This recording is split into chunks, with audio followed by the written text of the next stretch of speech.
Okay, so I had to cut the Greek off early last time, which I regret to inform everyone, but we get to pick right back up, arguably where we left off, and we also have Daniel Sala. Hello. So, Daniel, you wrote down some points. I have stuff that the Greek and I can pick up on, but you wanted to make mention of a couple interesting points. I know you had time to prepare. Well, yeah, I did listen to the your previous show, and was caught my attention a few certain things that he hadn't brought up before, the Greek, and I had to pounce on them. Namely, one of them was the idea that, well, we discussed this in private, but since we're going for in fresh intel, might as well bring it up. The idea that we all know that virus theory has been disproven, and whatever you see through the microscope, through the electron microscope, is usually an artifact, and the simulation of the culture medium result in the same thing whether you use a virus sample or not, and all these things. But he mentioned that the pandemics are real. He gave the example and of smallpox, and I was wondering if you can elaborate on what's the real mechanism of how pandemics work. Okay, great. Environment.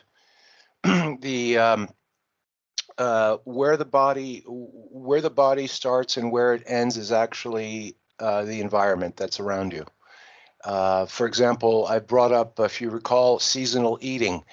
Many people get what's called the common cold when there are seasonal changes. There's also a cold that happens when it goes, not only people are used to getting the cold, let's say, when it goes from warm weather to cold weather, but there are also people that come down with certain discomforts and what they call illnesses when it goes from winter to summer. For example, very often in many parts of the world, especially in northern latitudes, there's something called the rotting season. I would consider it a fifth season. You know how we have the 4 seasons. This would be a fifth season. This is determined very simply by, you'll notice that certain times of the year, depending on where you are on the earth, the milk doesn't stay as fresh, or things don't stay as fresh. They spoil much quicker. If you have a wound, it takes much longer to heal. And the northern latitudes above 30 or 40, let's say, it happens when you transition from winter to summer. On the more equatorial, it's from summer to winter. That's just an example. And it has nothing to do with temperature of the refrigerator or temperature. It has to do with a seasonal change, which is an energetic change. I think we brought up in the past, bringing up, we didn't, I guess, post images of internal organs and skin and things like that, and intestines because of copyright, but anyone could look up. And if you look at the cross-section of lung tissue, intestinal tissue, stomach tissue, you'll notice that there's nothing that goes through those tissues. They're completely sealed. Yeah, we did briefly cover that. Yes. So the process of induction, which is very similar to in electronics or electrical engineering, the process of a transformer coil, where you have you take one voltage and you step it down or step it up when you have a wound coil next to another coil. And they cannot still explain how it works, but they do know it does. So if we call it induction, and we look at the term, and it's typically used as a social term, but typically used as an engineering term, it's fairly accurate. So things affect each other by proximity. Okay, like for example, wireless. The idea of wireless. What happens with the body, if you want to just take it to a quick end, is you have perturbations, which is disturbances, and things have templates and predetermined outcomes, believe it or not, in nature. And when those predetermined outcomes are disturbed or changed through perturbances or disturbances, you have disease. Very similar to, like, if you're driving a car up a hill and the air becomes too thin, it doesn't run very well because the air to fuel gas mixture starts to go off, let's say, right? So the concept of the next concept for illness is the human body is constantly radiating energy. Let's just not call it energy, because when you define it energy, it's ability to do work and other things. But we have a field and an atmosphere around us, and the quality of that atmosphere either promotes wellness or disease. So that is the basis, the basic foundation. It is a non-physical. In other words, when I said, if I recall, the Revolutionary War did not start in America until there was a smallpox pandemic, was what I brought up. Typically, they wait for pandemics. That's why, for example, what they call the Spanish flu did not start in Spain. It's very well known. It started in Kansas. It was started by the medical community and the political community, right? It was known as the American Army flu, and the only reason they called it the Spanish flu is because it was first acknowledged when the Americans landed in Spain. So you'll notice that whenever you see a spread of disease like this, it's a geopolitical ploy to go into war. The Black Plague was also very similar. It was started by the Asians going back and retaliating against the Europeans. I think I have described in private how these things are done. I don't think it's good to describe them publicly, but what I want to just maybe add, I'm kind of all over the place here because it's a big topic, and I know people don't have the basis and the foundation of it. So hopefully being more roundabout is, in general, at least to get them away from the viral theory, is best. But I don't think it's best to talk about how these things are really done. For example, people still have the misunderstanding that there's some laboratory that has these agents in a petri dish and somehow spreads them to the population. That will never happen. You can attempt to do something like that, and you might, quote unquote, infect maybe a dozen or so people, but it won't spread. You see, because there's a big myth about that. You know, let's say something getting out of a lab and spreading worldwide. That is a myth. That is just as big of a myth as 19 Arab hijackers with box cutters vaporized the World Trade Center, right? Oh, Daniel, you're muted. Your audio. Daniel. Oh, I think it's a safe assumption to make to say that it happens non-physically and through EM frequency, right? Because yes, and that part of it is also just Mother Nature. And for example, when you put a beaker of water with DNA in one corner of the room and another one with nucleic acids, aka the ingredients of DNA, in another beaker of the room, and then you shine a UV light on the one with DNA, the sequences that are the one in the beaker with DNA will automatically form in the other one. Yes. So that's a glimpse of how it works, I guess. What would you say is the proportion between the ones that are intentional and the ones that are naturally occurring? But if you actually look at it from a very high vantage point, there's nothing natural. It's all under control. There are systems in place. Like, for example, the self-driving cars, are they naturally driving? They might seem like they are, but they're not. There's a pre-program in there, right? And devices and sensors. That's one thing, that everything is in reverse. In other words, what we think we're actually developing technology, meaning we, the human collective, is we're not really developing anything. We're just discovering and rediscovering methodologies. Right. Yeah.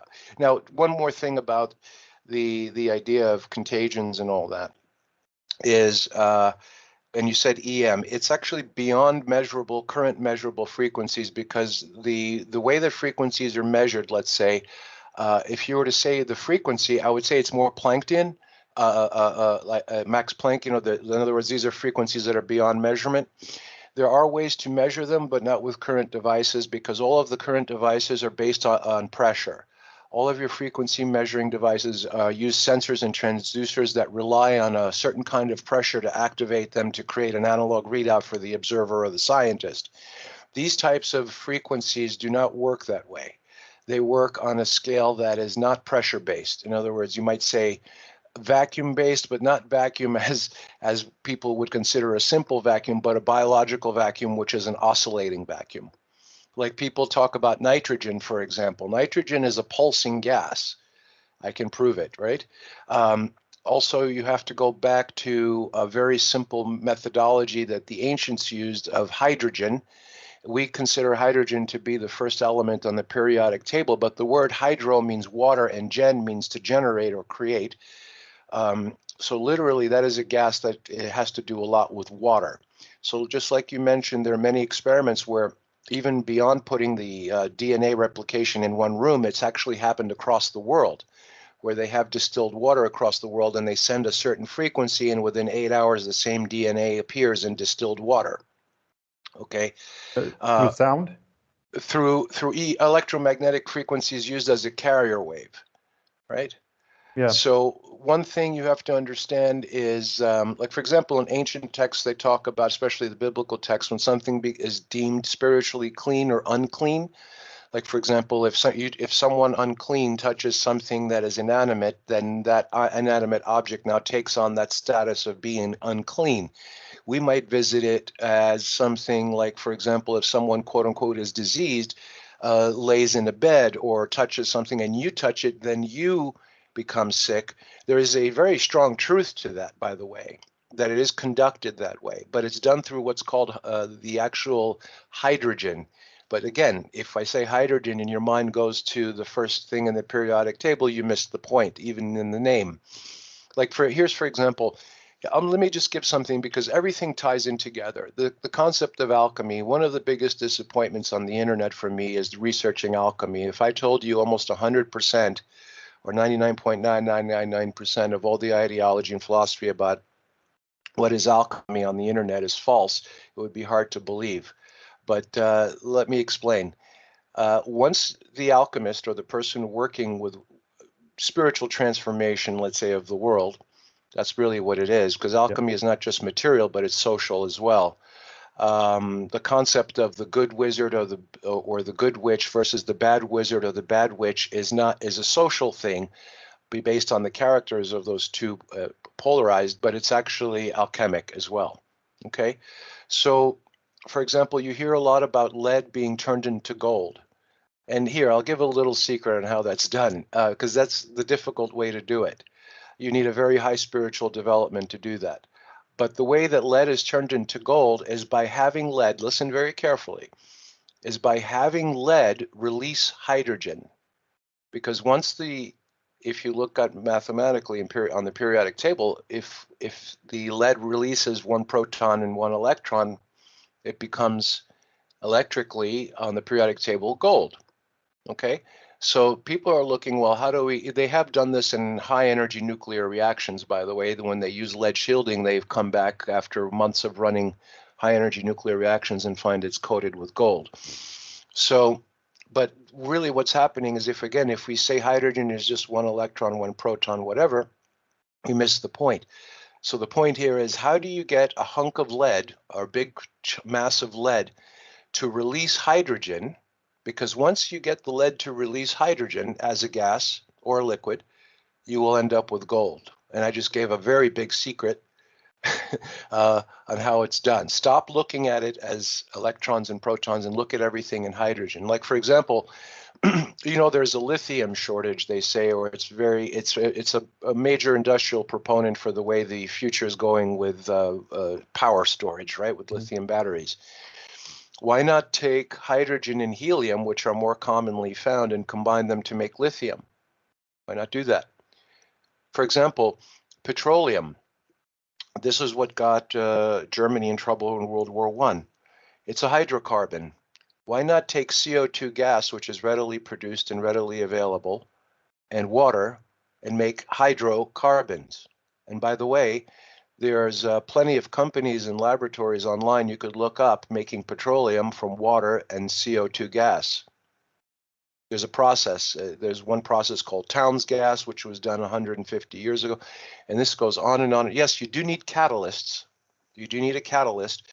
For an example of a catalyst would be vegetable shortening that's used for cooking, Crisco or whatever, right? It's a vegetable oil, but it looks like butter or margarine. That's water and oil mixed together. Now, you can mix water and oil all you want, all day long, all week long, all year long. It will not turn into a buttery consistency. But if you take the mixture under a slight vacuum and you run it over very high purity nickel beads, it will form into this buttery margarine shortening condition. Now, if you test it, you'll say, the typical chemist will say, well, it's because the nickel is going in there. No, you'll test it. There is absence of nickel. There is no nickel in the material. It's just a catalyst. So the other part of understanding is a catalyst. And everything I just said ties back to how the human body is in a state of health or a state of disease or a pandemic is spread. I know it might sound cryptic, but I'm laying down the basic foundation. You know, instead of teaching young children the alphabet, don't they have little wooden blocks and things to play with? And then they, right, you see? So these are the little alphabet blocks of how, quote unquote, disease and the disabling of the social condition is what I call it, right? Yeah. Because people can't be social if they're dropping dead, right? Yeah. I think the difference between alchemy and chemistry is that chemistry only studies dead things. And Yes. even if you wanted to uh, instruct people about alchemy, they just wouldn't be ready for it, both in terms of practice, but also they would just reject it. But also apparently the stronger ones, there's a hierarchy, and you have the plant, and then animal, and then the metal kingdom that can provide you all these essences and elixirs. But even then, when it comes to the most advanced part of alchemy, like getting the elixir of life that basically gives you immortality, that one can actually be extracted from any mineral, any living being, or anything in existence. Is just a matter of skill. And then also, I heard that the study of alchemy, if you master it, it's always going to essentially be oriented beneficially, because it has been attempted to be appropriated by more nefarious entities, but Yes. they only partially succeeded, never really grasped it. And the only Yes. source that's good on this I found is The Alchemist in the Romanian series of books. Yes, there's a fellow called Ibrahim Karim. He does biogeometry by basically making a squiggle or a line on a technological device that's putting out bad energy into the room will change it, for example. And having a discussion with him, and he said this publicly on his own, is that every time someone comes up with a beneficial methodology, regardless if it's using symbols or alchemy or concepts, immediately it's grasped, and there are 300 people versus one that try to use it for bad reasons, right? Look at pharmaceutical companies. People think they're pharmaceutical and medicine, but they're not classified as such. They're classified as chemical companies. And the biggest business that chemical companies have, just like any business, is you want military contracts, right? And what does the military use the chemicals for? Right? So it all works the same way. I wanted to just not for some people listening, they might think because I brought up alchemy, it's a deflection from your original question. But the original question was the contact or the contagion theory. One thing I just want to say is also very, very important, which I've repeated myself over the past more than 2 decades, but at least a decade on the internet, is no matter what field you look at, there's over 15,000 different fields in industry and art that people can look at in the Thomas catalog, which is an industrial catalog. Every one of those is wide open, completely wide open. In other words, when you look at all of what academia is putting in front of you, I call it grunt work. It's no more than going to the biggest construction site in the world and seeing ditch diggers. Ditches have to be dug. They have done nothing more than dig ditches. They have not elaborated or developed anything at all. So any field anyone wants to explore, and you look at a body of knowledge that looks complicated and all that, it's done that way to deflect you. All of the fields are completely wide open. Every single field. Doesn't matter what it is. That's why we have the secret technologies and secret societies, right? They're taking advantage of what can be developed, and basically the trash or the rubbish is given to the public. So again, just to go back to the idea of anatomy, because if we're talking about disease and pandemics, we have to look at of what. In the anatomy, we'll notice that the human body or a plant or an animal, nothing ever goes through from the exterior environment into the body, passing through by absorption or osmosis or anything like that physically. It's all by induction. You have the lungs and bladder and things like that, kidneys, which are cul-de-sacs where something goes in and then back comes out the same way it went in, but nothing penetrates or is ever absorbed. So once this is understood, and people hearing my voice, because I think I might be the only one insisting on this, by the way, that nothing ever goes in or comes out of the body directly. Once people hear this and meditate on it, whether it's for an hour, a week, or a year, they can pick up from what I just said and say, then what is the concept of nutrition? What is the concept of disease? What is the concept of growth? How does it work? You see? Yeah, My whole goal, sorry, is to inspire, is to give out, because I've been sitting on these things, by the way, for a very long time, most of my life, and I keep looking at other people producing a simple result, and it's kind of embarrassing to not see things broken down in such a simple way, because I'm very private. I'm not a good speaker. I'm not the most intelligent person or whatever. But it's kind of embarrassing that these points are not being made by other humans. yeah, they're very slowly starting to eke their way, and you don't have to look that far. For example, you just they admitted to themselves that every time they're asked, you know, the mainstream, they admit to not being able to see any virus in an isolated virus in the fluid of any sick person. And a lady has taken upon herself to send this to every major medical institution in the world, and they all either dismiss her or just admit to the fact that they don't have it. But yeah, and I think about the main paradigm right now in science is that if they don't see it, then it doesn't exist. And you also mentioned that you have a certain pet peeve with a few terms, like I think quantum mechanics being one of them, and the principle of uncertainty, how it's all at random.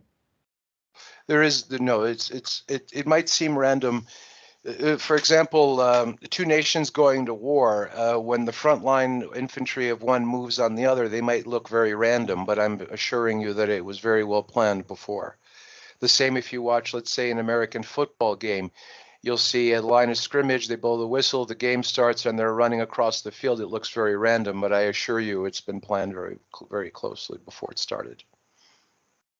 And another one is the concept of space-time, that matter can curve space. That's about as ridiculous as anything else we've heard that the public talks about. Now, picking on these things, let me just say, almost everything that you hear everyone talk about is a form of propaganda or a psyop, right? But it's so big that people don't see it. Just for example, if everything was hot, there's no hot because there's no contrast. So if everyone is a criminal, there's no criminal, right? If everyone is good, because there's nothing to say he's good or he's bad. Okay, so what's happening is when you put out stuff like quantum and time space and all that, by the way, which I use as a litmus test when I listen to people speak about their experiences or science, when the moment I hear that, that's a major red flag that this person has been very heavily propagandized. Number one, innocent, or number two is a shill, or number three is just people want to hear this person speak for some reason, where they should be using their breath to cool their porridge instead. But anyway, yeah, these are all concepts. Let's just go specifically space-time. Okay, let's just be specific, because if I just sound like I'm knocking it and not giving a reason, whenever you say something, you have to give the how and why. Space, even Tesla said this, has no attributes. That's why it's called space. Nothing has no attributes. Excuse me, zero has no attributes. Excuse me. So the space is merely the point, or points that are described as such for communication purposes. So there is no space when there, in other words, the space between objects defined as something is ridiculous. It has no attributes. It's the objects around it and what they emanate that define the situation. Time is the same. There is no time. If there is no motion, there is no time. What we consider time, especially I poke fun at it, calling the mechanical clock the wind-up toy known as the clock, or the Pope's work schedule, or no matter what form of time convention you use in seconds or whatever, because each culture had their own way of keeping time, is just a matter of recording events. So when you're communicating a memorialized event, something that will that happened or something that will happen, you're giving a measurement, a metric on how to perceive it, right? Because if I say it happens in 5 million seconds, it's easier to say 6 months, right? Because you see, so we break these things down into different levels, but there is no time either. Time is merely the measurement of and recordation of events, right? So bending space-time is just about as ridiculous as anything else that you hear, or manipulating space-time. And The same, the same with time travel. You're never traveling in time past or the future. You're traveling to a past event or a future event, and it's not done by time. It's done by each event having its own, let's say, frequency in existence. And the moment you're able to measure it, you reproduce it, and then it somehow the reality we're living in will reproduce it enough that you will actually be there. right. And would you agree that the most maybe overlooked aspect, even more than electromagnetism, is the rotation of all these particles, the subatomic particles, because even the electrons spin, and if you were to adjust to account for that, then you could actually observe it with the right apparatus, and then it would make sense that this absorption caused by the rotation of everything is what also causes the gravity and so on. And that Yes. also is the mechanism behind astrology and astronomy. Yes. Well, the astronomy and astrology are reversed the definitions, by the way. Astronomos means knowledge of the stars, and astrology means the laws of the stars. So they should be reversed, you see, because in astrology should really be astronomy, and astronomy should really be astrology, because the astrologers never get into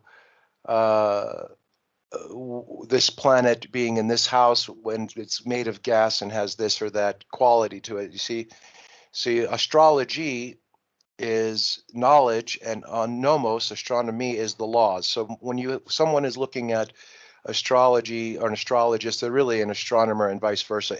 Just like the words soul and spirit have been reversed, right?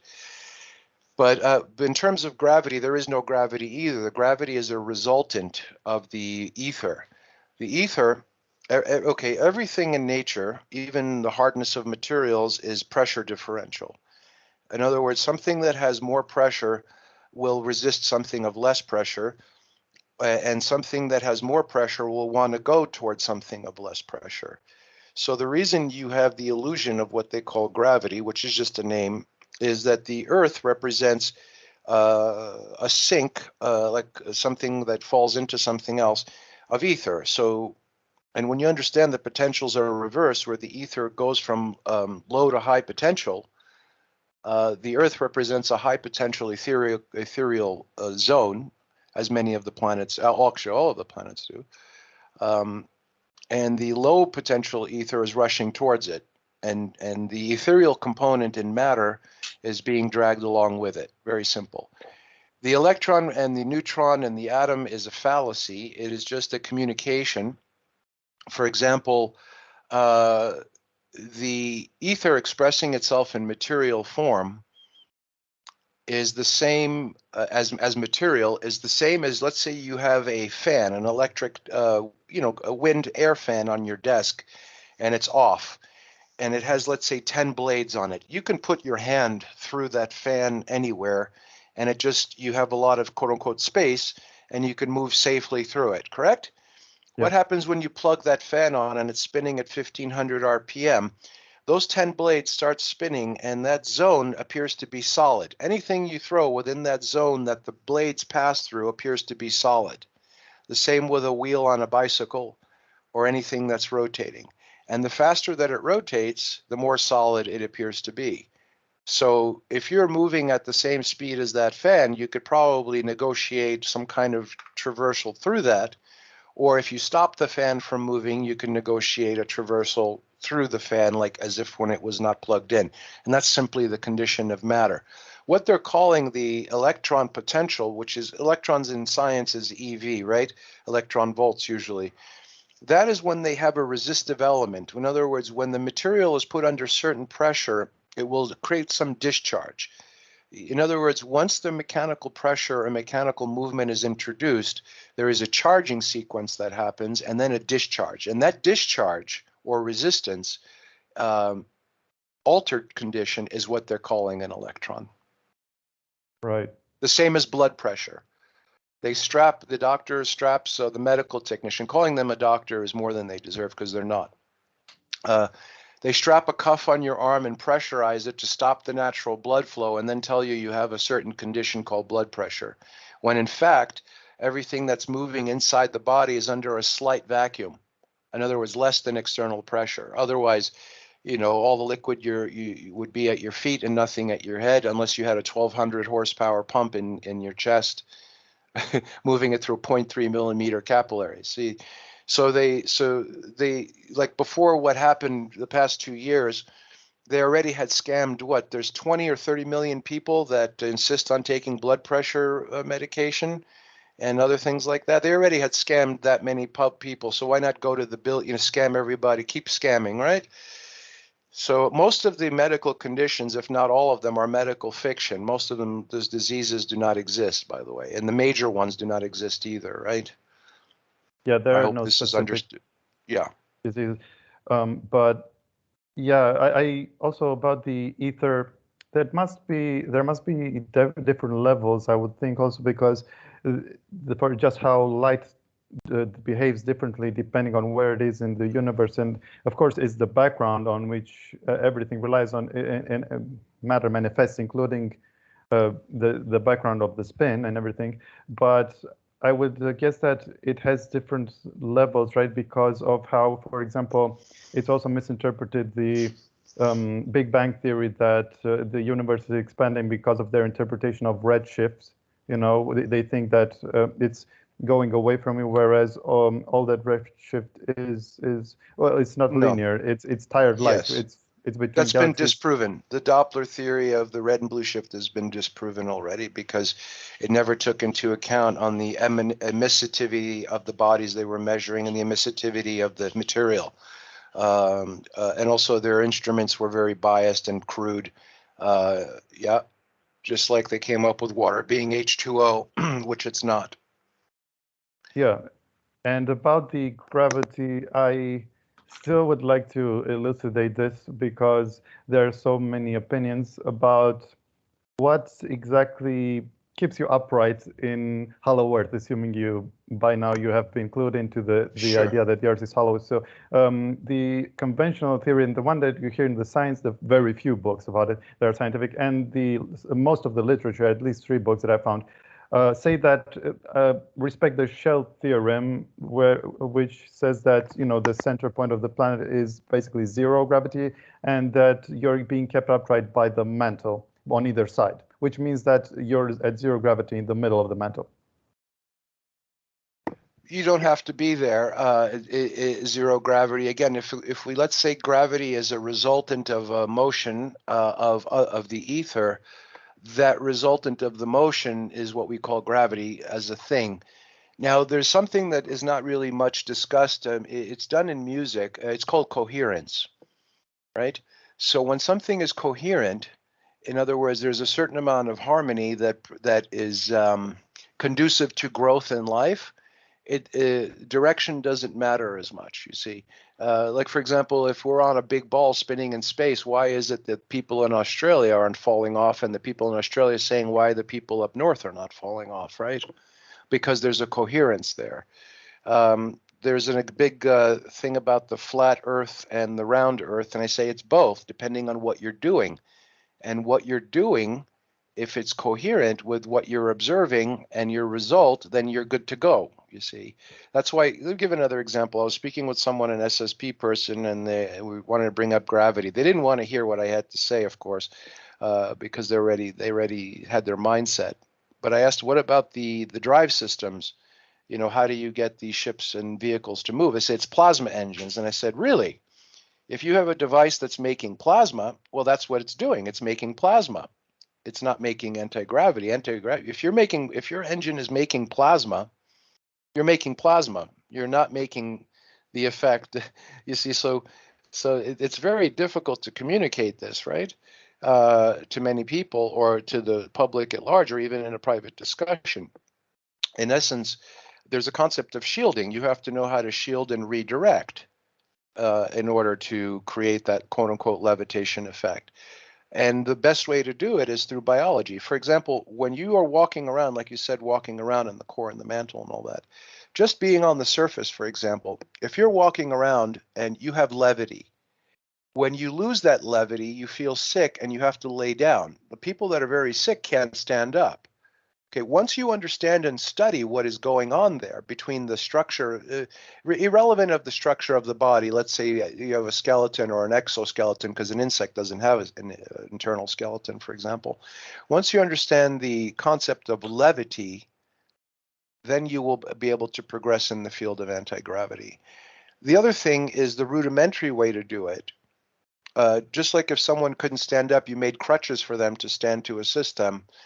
The way you would develop a crutch to stand up or do anti-gravity is by rotating things, like, for example, gyroscopic motion.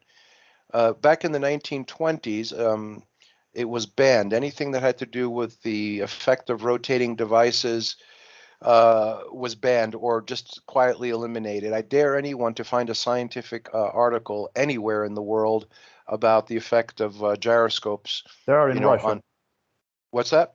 Russians actually acknowledge it. Yes, but you won't find anything developing it beyond just basically from a toy, scale, right? And it has nothing to do with electricity, by the way, but you will use it just like if you made crutches for someone to stand, you can make them out of wood or metal or plastic. You don't have to use electricity. You can use magnetism. You can use, what is it called when a material dissolves into another? Material. Oh, there's saturation point when it reaches its limit. Dissolve. Yes. Yeah, when materials change when you combine two materials to make a third material in a different state is another way to do this, by the way. So, like, for example, if you study high-speed chemistry known as explosives and things like that, those reactions don't make any sense when you really think about them. They make sense on paper. But when you study those reactions as well, you will get to the point of what we're talking about. But again, I don't think I answered your question directly, but when you go inside the Earth, it's not just a matter of penetrating from the surface and descending, let's say, in simple terms. It's a matter of gaining or creating or acquiring the coherence that is involved in existing there. There's a certain coherent body. Your body must be coherent with the conditions there. Yeah, but there is also the fact that the mantle is not that different, so it still abides by many of our rules, although allegedly the hollow is completely next density. But the way I read between the lines in the most credible of these books, which is the Radu Cinamar series, I think that it automatically has to flip when you're in the hollow, because of the different higher frequencies, and also it says that you have to be ready. Your your frequency of vibration has to be at on par with where you're going first. Sure. Otherwise, you're just going to collapse and stuff. But because yes, there was no mention of you turning upside down or anything, so I have to assume that you're still headed downwards when you're all the way through the mantle, which is so physical, and then it flips. But that's just my guess.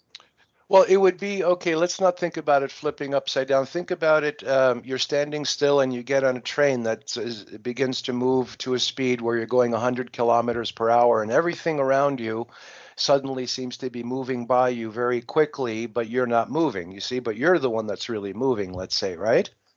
Right. And now here comes another train next to you that's also moving the same speed as you. And when you look at someone there, they can open the window and you can shake hands and they don't seem like they're moving, right? To you, you see what I mean? The point of reference? Okay, that effect that except for the point when you're standing still and the train is at zero and accelerating, at the point of acceleration, you will notice a difference. But once it reaches that stable speed, there is no difference. Now, you still feel like you're standing still. Ask anyone that's flown in an airplane at 500 miles per hour. They don't feel it. They don't feel the speed.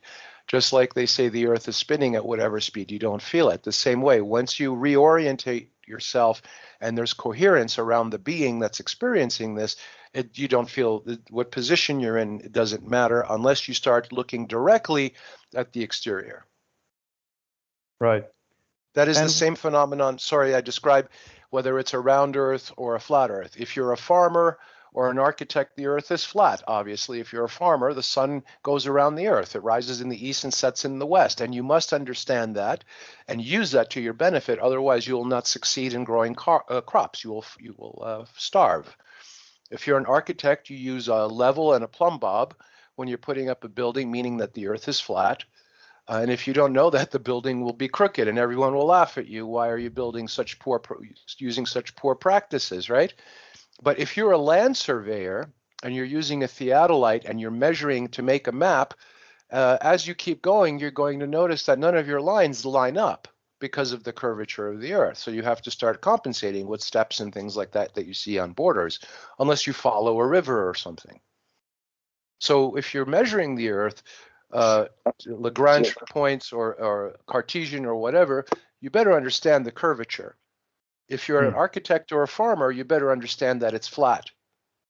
You see, the same thing with the hollow Earth. Yeah. And what would you say is the best model or just approximation of a replacement for the space-time notion? And I can just give the example of the Andromedans, that they say that they use 9 mutually interchangeable coordinates, 6 of space and 3 of time, and they use time as though it were a dimension of space.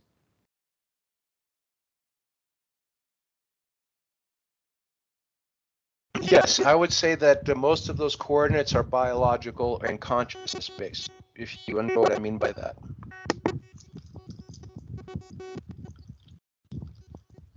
That's a weird noise going on. Sorry. Okay.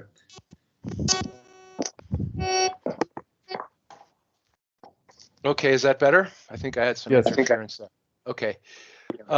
Those coordinates would go back to how we started the conversation on, let's say, the DNA and the disease and health and all that, being frequency-based, but not the type of frequency and pressurized way of that we measure frequency, but more of a biological vacuum-based, you know, the biological, quote-unquote, vacuum as a basis for developing instrumentation for that.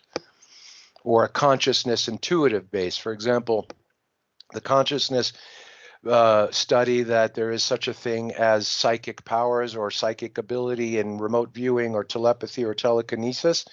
Once the underlying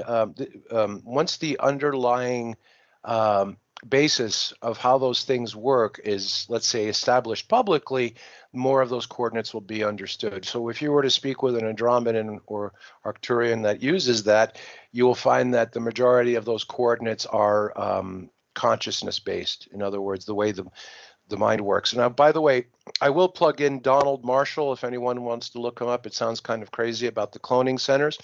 One of the statements that he made, which I heard before he had gone public, is that the entire mind and human body, everything about the mind that can be known, was already mapped and completely known by the 1930s, right?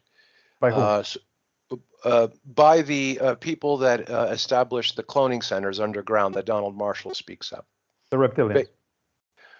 Well, yeah, kind of a low-level reptilian that brought a German faction to places in Antarctica and Tibet to show leftover equipment from the Atlantean age, let's say. And they were able to revive this equipment because the poor lizards couldn't do it. They just have a claw with 2 digits on it. You know, they get really sad when they try to work the equipment because they're just little dumb lizards, right? They just have 2 little fingers.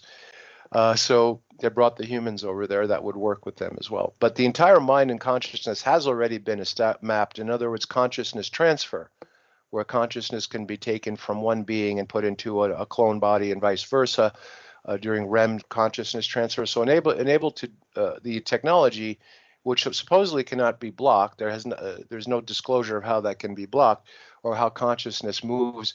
That's already been known by humans for almost 100 years, and it's being kept secret. Once that is known or put forward, what you just mentioned about the coordinates and time and space and all that, then that will be commonplace. And since you brought up Donald Marshall, do you have any idea how the reptilian hierarchy that he mentions relates to the Draco or the reptilians that you brought up in the last episode? Yes, very low level, very, very low level. The ones that I brought up on the last episode, the reason I did that is because there's still a lot of talk about them, the reptilians and the Draco being defeated, as I'm sure you've heard, and the humans winning, and on and on and on and on, and they cannot define any of that. And the ones that I mentioned, maybe half a dozen or a dozen groups, those are the very, very high order. And as you go down the order, the ones that are very low order, like a hybrid of a hybrid of a hybrid down mixed, would be the ones that are on Earth and dealing with the humans that people find, well, they eat our babies and they need human whatever. The ones that I mentioned do not eat, just as humans will not have to eat again in the future, right? So those are some like really low level hybrid or leftovers here on the Earth.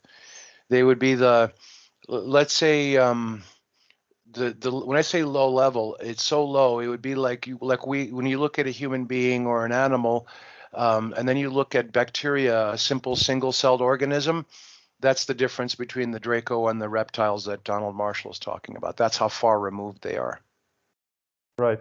And is there a way to tell when you're taken through REM abductions from when you're actually astral traveling? I think that several reasons against astral traveling. First of all, the amount of hostility that is in that world, meaning the non-physical 3D world, is so high that if anyone truly did that, they would come back severely damaged mentally, or would not come back, or you would not hear stories like you hear now. The other part of astral traveling is a scenario run on people from the quote unquote cloning centers, where they pre-drug the clone body, and when your consciousness is transferred, you're already pre-drugged with scopolamine or many, many other things, right? Sodium pentothal, sodium mannitol, and you'll believe anything that you're told, right? Yeah. Yeah. Now, the thing when I say the cloning centers, it's very prevalent. There are millions of people involved, if not tens of millions involved in this scenario. So it's not a rare occurrence. But there are such things as out-of-body experiences that are legitimate and maybe possibly the same places that your mind wanders, I mean your etheric or astral body wanders when you sleep, right? And yes, they abuse that and make it seem like you're actually there in the cloning chamber. But actually you are actually there. If your consciousness is grabbed while you're sleeping and brought to a cloning center, and you're in a clone body that has been pre-drugged, you will believe anything that you're told. That you're in But nirvana. You're actually just in a physical clone. You're just in a physical clone. It's just as physical as we are speaking right now through Skype, but even more physical because you'll be in front of people that are playing a scenario on you.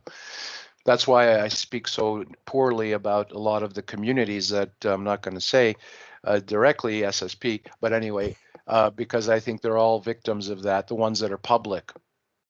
Well, with exceptions, but I would say very small exceptions, yes. Yeah, you mentioned that there's so much disinformation about the Draco being overcome and stuff, but not going to happen. That also goes against the mildly famous prediction through the Looking Glass that they have definitely been defeated. So that also goes hand in hand with the idea that the Looking Glass has stopped working for the last 20 or so years. Yes, if there is such a thing.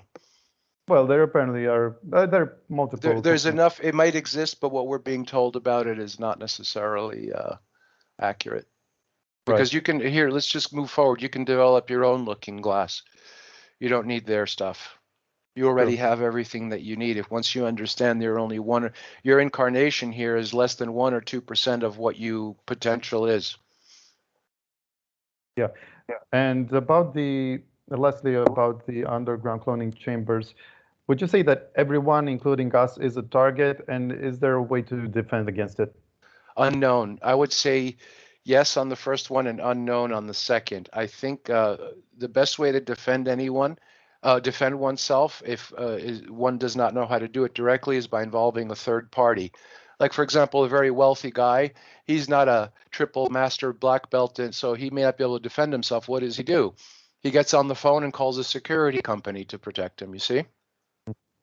So that would be the easiest thing for people. I call on, personally, I'll give my personal beliefs and allegiances. I call on the Elohim, right? That's To that's pretty protect me. good support. Yeah, and they're very powerful, and I would venture to say they're probably the most technically advanced in our universe right now, at parity with the Draco. Because the Draco have been changing their whole ideology the few thousand years to involve more of a light aspect, more of a duality, instead of going around and just conquering and dominating everything. See, the core of philosophy, I'll go out on a limb, of the Draco is that you must destroy to create. So let's say you're Draco and you go into a system that seems to be okay. Well, it's not as okay, it's not as good as if we destroy it and recreate it. It'll be better then. Right? And there are also some factions that just destroy and don't create. That's called a capitalist, by the way. The definition of a capitalist is when you're done using something, you destroy it so no one else can use it. But anyway, I think Zen would like that political little dig there. But they're understanding now more that there is a underlying harmony that they don't have to affect and appreciate what's already there. The Elohim are basically the human collective that has been interacting with them, and every time they interact with the Draco, the Elohim gets stronger and stronger. And Of course. And the Draco are the type of beings that if they go, let's say, to subdue someone, and that someone that they're trying to take over fights back and almost wipes out the group that they sent to subdue, they will not call in reinforcements to completely destroy them. They're going to stop and say, wow, what great warriors they are. Maybe we're better working with them than trying to kill them. You see. So every time the Elohim engaged the Draco came back and said, wow, look how strong they're getting. Eventually, maybe we'll work together. But not now, still, you see. Yeah, So there's a very high level of reasonably and honor in the Draco, by the way, which is never really discussed. Yeah, there is just one person who stresses that for them honor is everything, and they don't. It's not like we only say that we're all about love, but don't actually respect it. Whereas they live and die by honor. But yes, and when they die, they do it consciously, by the way, not like we do. And Wow. I think because let's say, for example, they died by accident, they have the ability to transfer everything and restart. Like you hear about, like regenerate themselves. So let's say they died in battle, they can just be regenerated, no problem. When they really do die, it's a conscious effort. They say, okay, that's said, I'm had enough here. All these millions or billions of years, it's time for me to go. But go ahead.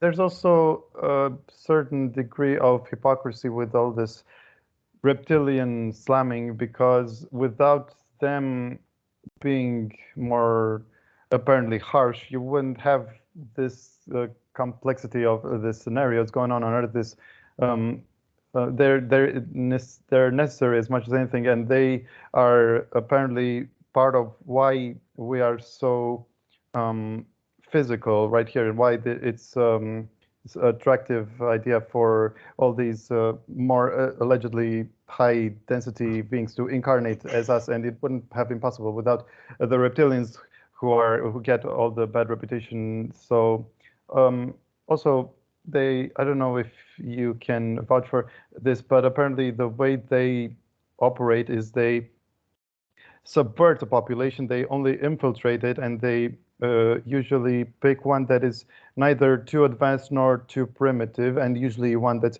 part of these higher alliances.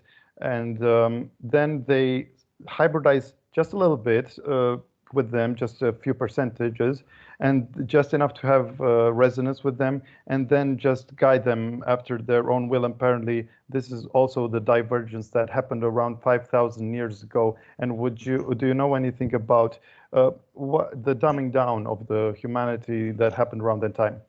Yes, more than 5,000, I'd say 13,000 or between the 13,000 and 5,000 years ago. But I would suggest that the dumbing down is several reasons. One is that humans, as we are today, the human collectives, what is only 1 or 2%, 10%, the best ascended masters, what they call most magical type people, would be 10% of what a human can be, right, expressed, right? The other thing is Humans have a certain quality. They can go into many worlds, even to the highest worlds. And because of that, when they're put in a universe such as this one, which is I call it, it's a B movie. You let's say you took the best classically trained actor and put him in a B movie. Does that make it an A movie? No, it's still a B movie, right? So when you have a humans, a fully charged or fully enabled human in a B grade universe like this, nothing. Eventually, they're going to lean more into doing bad things than good things, right? They'll, for example, look at someone who likes a group of people that like a different color than they do, something really superficial like that. And because they like red and you like blue, they're no good. So we're going to capture them while they're sleeping and hybridize them with pigs. This is how humans are in a B universe, very wicked. So to keep them going and keep them manifested, what you do is you enable them, you manifest them at only 1 or 2% of their ability. So their main struggle is just food, clothing, and shelter, and anything else is optional. You know, it's very difficult to go beyond that. Let me give an example. If you study the body the way that we gave the outline, and I have in the past, everything that you need in terms of nutrition, you know, eating food, is a fallacy. Everything that you need is produced in all of the glands that you have, all of the glands and bladders that you have, the pituitary, the pineal, the gallbladder, all the various glands that you have in your body can produce all of the nutrition, because they do that anyway, by the way. You cannot process carbohydrates, proteins, or minerals, or metals, or water in your body unless the glands play a part. So they have been tuned down and dumbed down. So you have to have this very large intestinal tract and all that to remove the energy from the food so the glands can process it. Where actually the glands, if they were activated in the body, they would take everything from the environment, sunlight, or whatever environment you were in, and you wouldn't have to eat. You would be quote unquote breatharian, right? Right. So this is very well known and very well established in those that study how the human body really works.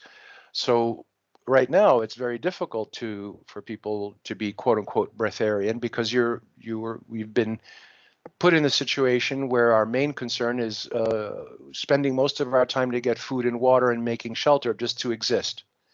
That's why my biggest advice to young people is don't do anything here. This is not a place to do anything grand. It's about food, clothing, and shelter.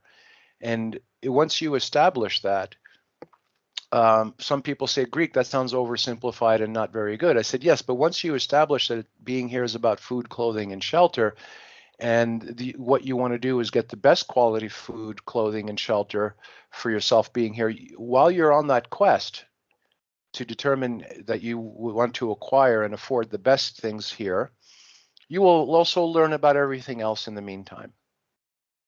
But I tell people, if you have a great idea or an invention or whatever, this is not the place to do it. It doesn't mean you shouldn't do it or make it, right? You should do it, but don't say I'm going to do this for the world, because this is not the type of world that needs that. Here, I'll give you an example, and this is not to brag or anything like that. I was on a Skype call recently with someone who I had not seen or spoken to for over a decade. And the person recognized me, and they're local here in Tucson, and they said, "Hey, Greek, I remember you sold me your motorcycle and all that." And I said, yeah, I remember. He says, "Tell the people how you got the motorcycle to run on water." Right? And I'm like, "Oh, why? Why do I have to do that?" I said, "Oh yeah, that's right. The one you got ran on water, right? A regular combustion engine, right?" So, am I good? Do you see me doing websites and, hey, this is how we're going to get away from right? Do you see? No, I don't talk about those things, because this is not the place for it. But it doesn't mean I won't make one and sell it to someone who needs a motorcycle. You see what I mean? Yeah. And like the blind guy who came to your couch and you made him see. What are you, Jesus or something? No, I don't go around saying that. Right? Yeah. But because, yeah. About the dumbing down, there has to be intricate reasons, and I guess the most plausible one that you maintain is that we're a seed bank, which also goes hand in hand with the theory that these many seeder races don't want us to be fully sentient. so as to not lose the rights for continuing to tinker with our DNA. Would you say that's right? It's more than DNA. DNA are the tree rings in the tree the tree? No, they just tell you about the tree, how old it is.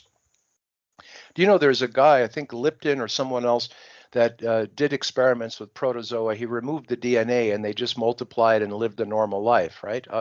But after a generation or two, they stopped though. So you really don't need DNA to be alive. It's overrated. Anything that you see everybody pushing. Sorry, go ahead. Just so I can look him up. Lipton. Yeah, you could put in Lipton genetic research, like Perfect. Lipton the tea. Yeah, he did a bunch of research on how the DNA is overrated. Look, the public does not speak the truth, and the truth is not spoken to the public. Right? This has been going on for, like you said, 5,000 years. Part of the dumbing down. So if you have 3 or 4 more people talking about something, it's probably BS. So you'll be amazed to see if you look online, for example, even like YouTube and all that. If you find a site that has 5 subscribers and 10 views, you know what? And it's been around for years, they probably have the truth. If you see a site that has thousands and tens of thousands of subscribers and thousands of views, nah. That's a very quick, broad brush way to see, because the people won't understand. Here, one thing I always used to say, you know how everyone describes the education system being completely in tatters, right? And it's all propaganda. If you created an education system, real education, no one would go. No one. Because the minute they showed up, they won't understand anything you're saying at all. It would be so different and so bizarre when they compare it to their family life and their culture that no one will go. So it's a waste of time, you see, ultimately, until everything changes. But the dumbing down is more than the dumbing down. It's the way we're set up from the beginning. Exactly. Yeah, it shouldn't be looked at as a handicap, really, because we are a cosmic project of all these different species. I mean, it sounds like Yes. opium, and also they tried their best, all these advanced cities like the Greys, to fabricate the DNA for generations, and they just failed. So they still need this hybridization, and apparently some of them even tried to shave off layers of our energy field just to get souls to draw themselves to their useless, hybridized, cloned bodies. Yes, and the shaving off is more like a governor. Most people, I think you've heard me talk. I think someone recently communicated to me that more people are starting to talk about the synthetics that are here on Earth. In other words, when you meet someone, they look like a human, smell like a human, talk like a human, and they're not human. They're like a synthetic manifestation, right? That bring me to a point. Just when you finish this, Greek, I do want to screen share and show something, and I want you to tell me what the hell's going on. That's all. Okay. Yeah. Yeah, that's fine. So there is that exception. I would say a good 20 to 30% of the human population is not human right now. They're either synthetics or they're parasited. And where do you find them? Doctors, lawyers, governors, government jobs, nurses, priests, rabbis, imams, right? That's where you find them, because they typically go into, they become, being a synthetic and being a parasite and just sitting in the corner of a room or whatever doesn't really affect the society. They're placed cosmically in positions where they can influence others, right? So, and once you understand, I don't get into publicly how to do a witch hunt and but privately I do talk to people about how to determine who's a synthetic or not with great accuracy, and they kind of flip out when they start scanning the people around them. But I will never do that publicly, at least at this point. But if you just the notion is just as important right now as actually showing who is a synthetic and who isn't. But the rest that are left, there are things you can do to activate and your potential. You'll up to, let's say, 10% human instead of 1% or 2%, right? And a lot of that has to do with things that I've been saying and some others, and who the others are, I don't know. But in other words, learning how things work. Why is it that every time you go into a field, the quote unquote experts are telling you the opposite of what's been memorialized in their own books, for example? right? If you go to any religious person, what their leader, they're going to tell you the opposite of what's memorialized in the text they're supposed to subscribe to. If you speak to a doctor, who are expert liars, by the way, you will find that what they're telling you is contrary to what's memorialized in the texts that they use as part of their field of study. The same with attorneys and the same so on and so on. Okay? So start off there. Start off with see what's been memorialized. And the reason why things are memorialized, meaning stored, information, whether it's written on stone, paper, or digital, the reason why something is written down and held is because guess what? It's important, and it's a courtesy to pass this information on to future people or current, anyone who wants to reference it. But instead, you have people that take on whatever jobs they do, let's say a bus driver or a painter or someone, a chef, and they want to learn about astrophysics or the human body. They go and they listen to people that are supposedly experts in the field. But if they go a little further and look at the text that they're supposed to subscribe to, those experts supposed to subscribe to, they'll find what's in the text is very different, right?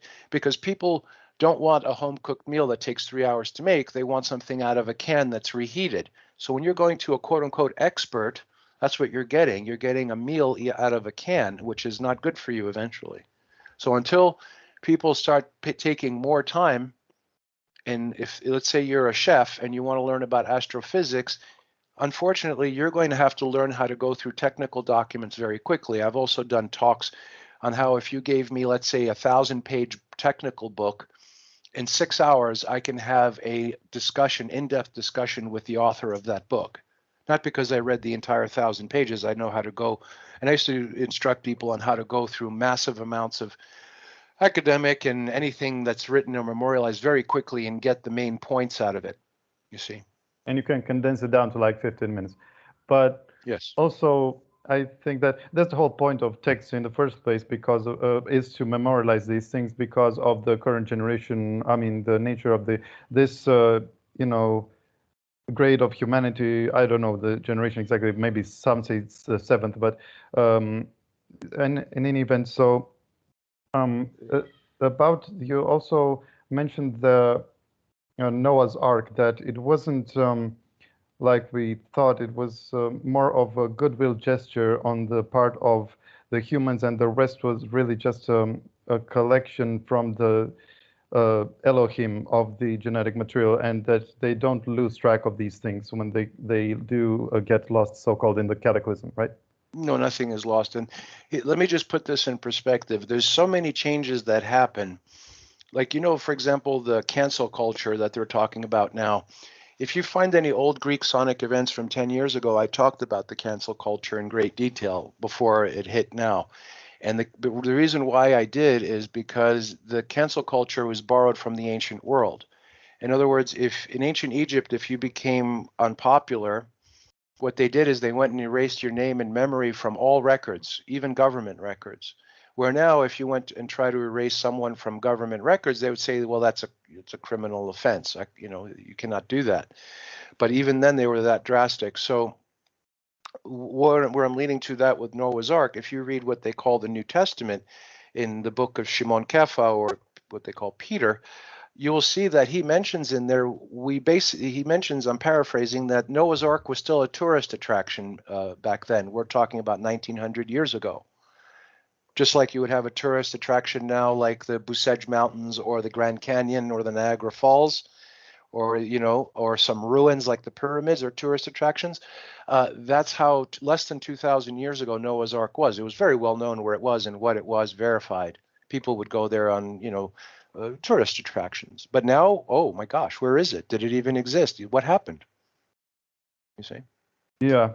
And is it true that Babylon was a case of the ENKs or whatever branch of humanity getting too big for their own safety, and then these so-called gods, these ETs, having to quell them and leave the intermediary elites to just be the masters? Yes, very much. I was just going to ask Zana, looks like he got up. I'll go ahead and post what he wanted to post before we diverge into this question. But Yeah, there are no gods as such. Just like if you were technologically advanced and went to a gullible, less technologically advanced, and you brought your devices, and you told them they were a god. You may not convince everyone right away, but eventually you will, right? So the term God is a very corrupted term. It doesn't mean that the Elohim and others don't deserve, the utmost respect. It's just that I don't see the term as being accurate, but not because you brought them up as gods, but I would suggest that the the state of the past people were not much better if we're discussing the ones that are incarnated like us, 1 or 2%. But They weren't much better off, really. yeah, and apparently the first successful ones like Adam of humanity were on the power of these gods in quotes, and that they even they were used to see these many other planets, which is why you find many human species, and that the mixture between the ones that were left alone, which are us, the more rudimentary, and the more advanced ones that were used to see planets, are the so-called demigods. Oh, I see. Yeah, the early ones, yes, most likely, because let's say we look at the conventional Western theology, in the biblical text, you have Adam and his several generations, and then they're brought up as the men of renown, the men that were the heroes. Like in the ancient Greece, it was known the age of the heroes, right? The men that did incredible things. But Adam was never classified as such because he was kind of like the prototype. But before we continue on the human lineage, Zen, I want to just honor what your request was. Listen, this might seem cheese dick to you, Greek, but there's this one YouTube show that I always watch. It's called Nuke's Top 5. And I know it's all stuff that can be explainable. It's a paranormal channel. And I know it's not going to phase you. Anyway, the thing is there's this, I call it, because I lack so much knowledge, maybe a skinwalker or something. But many times people will catch what I deem as, and I want you to debunk, if not, or refine, a skinwalker or a rake, and they're out screwing around in the forest late at night. It's some young, dumb kids, and they'll hear some extreme guttural. And I don't think these kids have the time or the technology to play with to make such a good fake. But I'm going to hit screen share. I'm going to let you watch maybe a 15-second clip. And I just want you to tell me, one, if it's real. If it is real, what is this? Is it something that a species before humanity? Is it something the CIA released? Is this you don't even have to. I think I'm familiar with it. Let me just make a quick roundabout on that. First of all, the stranger it is, whether it's a story, a video, or an experience account, probably the more true it is. If it sounds plausible, it's not true, most likely. Okay, I know that sounds crazy. The other thing is it's a variety of things, that something coming out of the ground, most likely, because things that come out of the sky are not visible or audible to us. So it's something coming out from a different density in the ground. Like if we look at the accounts, let's say, of the collating centers, they have the vril lizards there. There are many accounts of them, and also the ability to hybridize. There are also, like I mentioned earlier, advanced humans would attack other advanced humans because of very trivial reasons, like if that group didn't like the same color that we liked, or they serve chocolate chip ice cream when we think that's no good, so let's capture them and hybridize them with pigs. That's how people are, by the way. They're that nasty, right? So you have still people on the surface, quote, I don't like to call them government. By the way, you have no government, right? All the governments are bankrupt. So calling a bankrupt entity as a legitimate entity is not accurate, right? All of the governments are operating as administrations under the worldwide bankruptcy, right? Under the World Economic Forum, the UN and all that, right? This is a fact, but it's something you don't talk about, supposedly. Even alternative people don't like to talk about it, but it needs to be understood. So these people that can afford to do these things, would be another way to say it, do these things, Well, there are major experimentation. Can we watch this little clip real quick? Go ahead, sure, please. Okay, all right. I'm gonna do a screen share.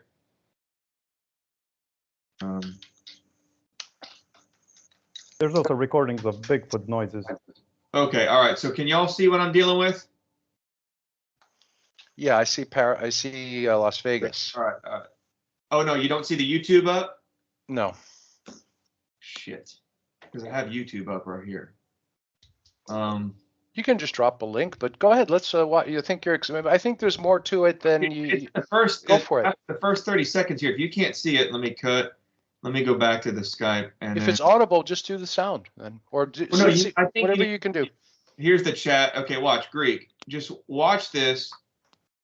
It's literally the first after the scroll to the first 30 seconds, and then tell me what this creature is coming out of this underground plumbing. Just what? Oh, plumbing. Scroll to 30 seconds. Hear the noise that it makes, and then watch the guy see it in the plumbing, and they run away. Just tell me what facet. I'm gonna shut up. Just tell me what the fuck that is. Okay. Use a medical term there. Okay.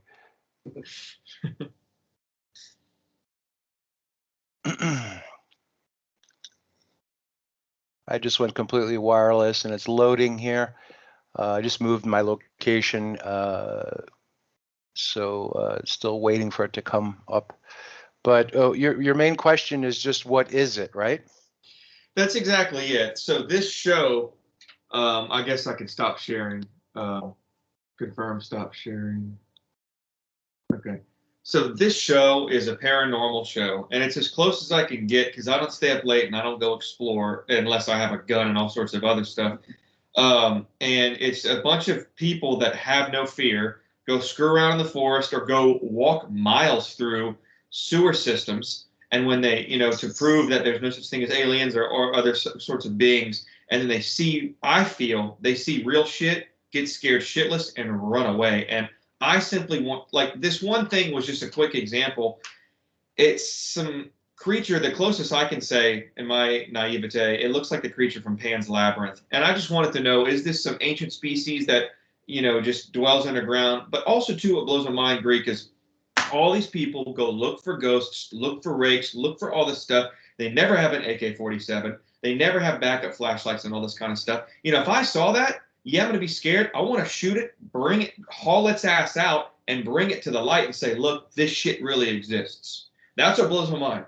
I want to show people. Yeah. Okay. I did see what you're saying. Don't know. It's kind of vague as well. Okay. But at this point, I would suggest that the second part of what you said, you want to try to convince people. Don't bother. Well, they argue. They couldn't even have an argument. If I had some weird skin, it doesn't matter. No evidence. One thing, if you've on the past Sonic events with Ocelli and all that, I kept saying towards the later part of I kept saying no level of evidence or truth or whatever will change the ideology and the culture that you're in. As a matter of fact, evidence means nothing. Right, with these people here, and the synthetics and the parasited ones and the whatever, evidence means nothing. Like, for example, if you hijacked all of the mainstream TV and gave people the truth about anything, I dream of doing that. I know. The average person would go, "Oh man, that's so weird, but it's cool." And the more educated academic will say, well, that's a novel way to look at it, right? And then, like, right after it's all done, a minute later, no less than a minute later, they go right back to what they're doing. You know why? Because you can't take a pig to a debutante ball. Until people get the pig genes, you know what I mean? Not that they're really pigs, but yeah. So you get that out of their system, which is what's coming. The templates are going to be changing. So, you're right, great. Yeah, I appreciate it. I know it seems like a dumbed down point compared to the sophisticated stuff you and Daniel were talking about earlier. I watched the show. No, it's not sophisticated at all. Sorry, it's not. It's the basics that we should have learned when we were as children. Look, let me give you an example. On other worlds, there are 8-year-olds that have the equivalent of 4 graduate degrees by the time they're 8, in 4 or 5 different subjects at the top of their field by the time they're 8 years old.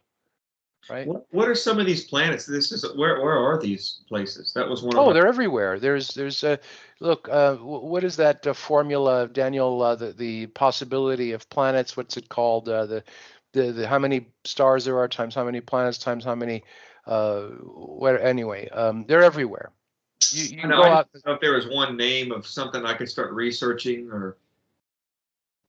Oh, no. It's very difficult to research because everything is about opinion these days. He said, she said, and experiencers that couldn't pour piss out of a boot with instruction on the heel. So you're just going to have to wait. You're not going to have to wait much longer, really. I mean, you're fairly young. Within a decade, your answer will come. Okay. The main thing with many things that I say, actually, I try not, actually, most things that I do say, I give a reference point and the real reason and logic, but just by saying, hey, like shaking up someone, like, wake up, look at this. What do you see right away? Start from that. Yeah. Many of the things that I might begin to say here and now, it's not, I may not give references, but what's important is that you heard it. Did you acknowledge, what I said? Do you understand what I said? File it away for a little bit time more in the future where it'll make more sense. I think that is more helpful. And that's why I'm always taking, I mean, that's all this, I have Yeah. tons of Like here, I like using, I used to like using the Kennedy assassination as an example. And I like to use the 9/11 as an example. Also, what is and anything else, even what happened the past 2 years with pandemic as an example. If you look at what's being put in front of the people, it seems like the formula is the dumber you make it and the bigger and the more obviously false that you make it, the more people will believe it. It seems to be. And what's really going on is so basic that the children should be able to see it, like the emperor has no clothes, right? So, and I've talked about this, as we go into the future, it'll be even dumber and even more blatantly ridiculous, but the people will believe it. Well, with the help of the synthetics and the parasites pushing it down their throat, right? That's the thing. That's my whole qualm. That's what makes me so sick. Yes, I want to learn, just how to live forever and anti-aging and all these things that should have been taught to us. But the fact, like, I was in 7th grade when I saw 9/11 go down, and I was just like, this is fake. This is not right. Or at least I wasn't. I mean, it's happening, but I'm not buying the story we're Look, given. the discussions that I can have on it, which I said I would never do, is so funny on 9/11. Here, let me just interject one thing. The guys that they sent to admit it was a NATO operation, but okay, so they even have it in their own paperwork, but and it's listed under insurance fraud, but it is so funny the discussions compared to what people see that it's laughable. Let me give you an example. When they executed what they did in New York City that day, they obviously sent like half of the people knew what they were doing, the other half were a bunch of muppets.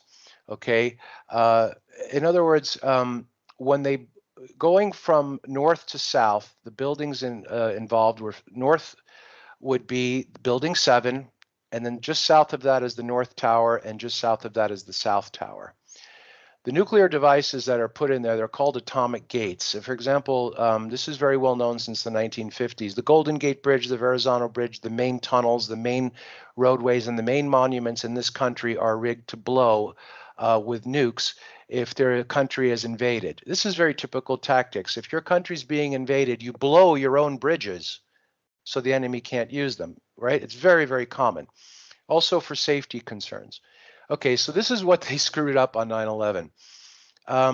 The tunnels that are underneath, by the way, the World Trade Center and many other buildings, the devices are not placed under the buildings. They have to be maintained. They're lithium hydrogen charges. They have to be maintained. The health of the zero box and the core has to be maintained by technicians. It's usually done in a building outside, and it's delivered to the building at time of demolition underground. We're talking about 300 feet underground. During the time of, the prescribed time of when these things are going to be activated or detonated. So Building 7 was where they maintained these things. So what they did is they blew out the side of the building of the North Tower first, which was a screw up. They should have, because if you notice that when the buildings went down, the tower that got hit with the plane second came down first, where it really should have been the one that got hit with the plane first came down first, right? Because they said it was due to fire, right? Right. So you had the North Tower gets hit with the plane first, and then the South Tower gets hit with the plane second. But they bring down the one that got hit with the plane last first. Why? It doesn't make any sense if it's fire, because the fire has to burn longer, right? Well, that was the screw up. They should have exploded. There was no planes. What they did was they lined up plane parts on the 78th floor. So when they blew out the side of the building, those plane parts came out with it. But anyway, these Muppets, they blew the wrong building first. And the reason why they had to take away the one that got hit with the plane second down first is because if they took down the one that got hit with the plane first, it sounds confusing, right? it could have damaged the tunnel to the other building that was further away. Then they couldn't bring that one down, right? So they had to do this really stupid thing. Now, the second tower that came down, which is closer to Building 7, is after the first one was brought down. The Muppets that were sent to deliver the device is a tunnel, and you wheel it down, and it's by wire. It's a DBW detonator. Anyway, they were wheeling it down to the second building, but already the one that the South Tower that was already taken down, the reaction was starting to creep over to the foundation of this building. We're like, holy shit, their teeth must have fallen out and their hair must have fallen out, and they got scared. So they didn't put the second device, Zero Box, directly under the center of the building. So when you see the buildings from aerial view, you'll see that the first one was completely dissolved from the center out, but the second one, the corner of the building still managed to stay because they didn't wheel the device all the way down where they were supposed to because it was too hot, right? So this is the things that I see when I look at these things, the obvious flaws. Right. And then obviously Building 7 was also taken down with the same device, because if they didn't, people in the government didn't know this was going on. This is done by people who, are much higher. For example, the Port Authority, that is the authority of that whole part of Manhattan Island, is a sovereign corporation. You could look this up. The feds have no jurisdiction there. The state has no jurisdiction there. Nobody. It's the Port Authority. Most of these large complexes in big cities have their own little district that's like a country unto itself, like the Vatican. Okay. All right. So anyway, when the investigators, if they didn't take down Building 7 the same way, the investigators would go there and they don't look. If you're setting off nuclear demolition in a major city, 150 kiloton devices, you don't want to leave the control room so somebody's mom can find it, right? You get it? So anyway, I see all the flaws and the mistakes that they made that day because I know about what they did in great detail, and that's the world that I'm in. Look how they screwed this up, but they still got it done because obviously they sent morons to do it. Most of them were morons, at least. But most people are still arguing whether it was a satellite thing or explosives put on each floor, which is impossible. I mean, this is like so. The reason I said this whole thing about 9/11. Is like Daniel brought up, talking about pandemics and how it really works. You really want to get into how diseases work and how you maintain human health in the body when the people are still just wondering about the most ridiculous stuff you can imagine. They can't even see what's in front of them at all. I mean, the people, meaning, yes, even in the alternative. You see what I mean? Yeah. No, I appreciate that. Yeah, you can't. This is not what's going on. Here's the thing. I always give a soliloquy about this. If half of the people in the world helped one person, that's the whole world is taken care of, right? So if 1/3 of the world help two people, that's the whole world taken care of, right? So if one person helps 9 people, if only 10% of the people each help 9 people, that takes care of the whole world. But you see, there's a point where the numbers get so small that so few people can only do so much, right? But I know that from ancient writings, ancient philosophies, intuition and all that, if you come to this existence, this world, this society, whatever society you're in, and you can help one person to make their life better, just one, not half the people helping one, but just one person helping one other person, that's quite an accomplishment. Right? Like in the biblical text, it says one of the highest things a human can do is die for their friend. Well, it doesn't really say that directly. Die for their friend means you would go through anything it takes just to make someone else better, okay, or continue with their life. So if you can do a sonic event where you show people things and tell people things that will make the change in their life. I've gotten over 2,000 emails in the past few years. Since I've listened to you, Greek, I know how to eat better, think better, fix things better. My relationship's gone better. Over 2,000 emails like that, you see, and I'm not even trying. Right? I don't put together. I don't write books. People say, Greek, you need to write a book. I said, okay, if you're an author and you want to write a book, you're presuming that whoever reads that book has comprehension, right? Otherwise, it's a waste of time. That and your book would get banned. Just be more negative attention towards. Well, it's not only that. It would be foolish to do it because I would presume that whoever's reading it has some kind of comprehension and is actually understanding what is being written. And that's a bad presumption, because you can't meet everyone that's going to, in other words, if I were to write a book and give it out, I would have to have the people, I would have to send them a test first, maybe 20 or 30 questions. And if, depending on how they answered those questions, then I would sell them the book. Otherwise, it's a waste of their time and a waste of my time. The same thing was, I believe, like when people are young as in this society, they should have all their internal reproductive organs plugged up. And when they want to have a baby, they go to an authority and they have to take various cognitive tests, psychological tests, mental tests. And then once they pass all those things, then you open up the reproductive organs so they could reproduce. That would be the responsible way to do it. Meeting a level of standards, yes. Yeah. Because why is it that not only the ugliest, poorest, and dumbest people are wheeling around 15 or 20 children or 6 children, and the people that are really trying to get their stuff together have no children? Right? I find that it's useless to try as well with people. They have to come halfway because, like you say, most of them are cosmically censored. So, but yes, it's the cosmic censorship. That's why bother? Don't do anything.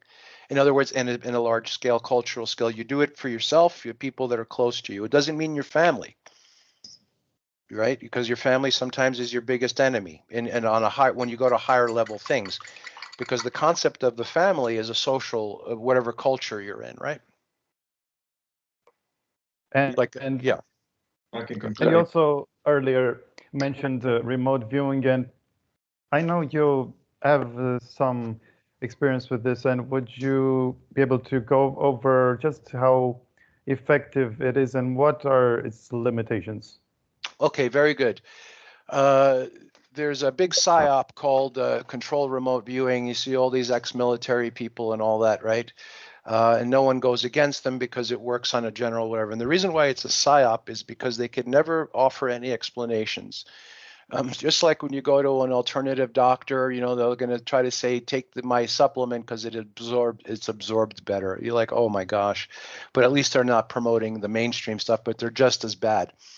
Let me just say, when you remote view, what it is you're tapping into that 10% human, or you know, you don't want to work with the 1% or 2% human that you are, that you know you've been bred to be here by the gods, let's say. You want to tap into the other one further on, and you can do that momentarily, only for a very small fraction. So when someone does, whether it's the controlled remote viewing or any kind of guesswork, the real information, the best information, appears in less than 1/10 of a second or less than a second. It's your first hunch, and you have to exercise it like a muscle.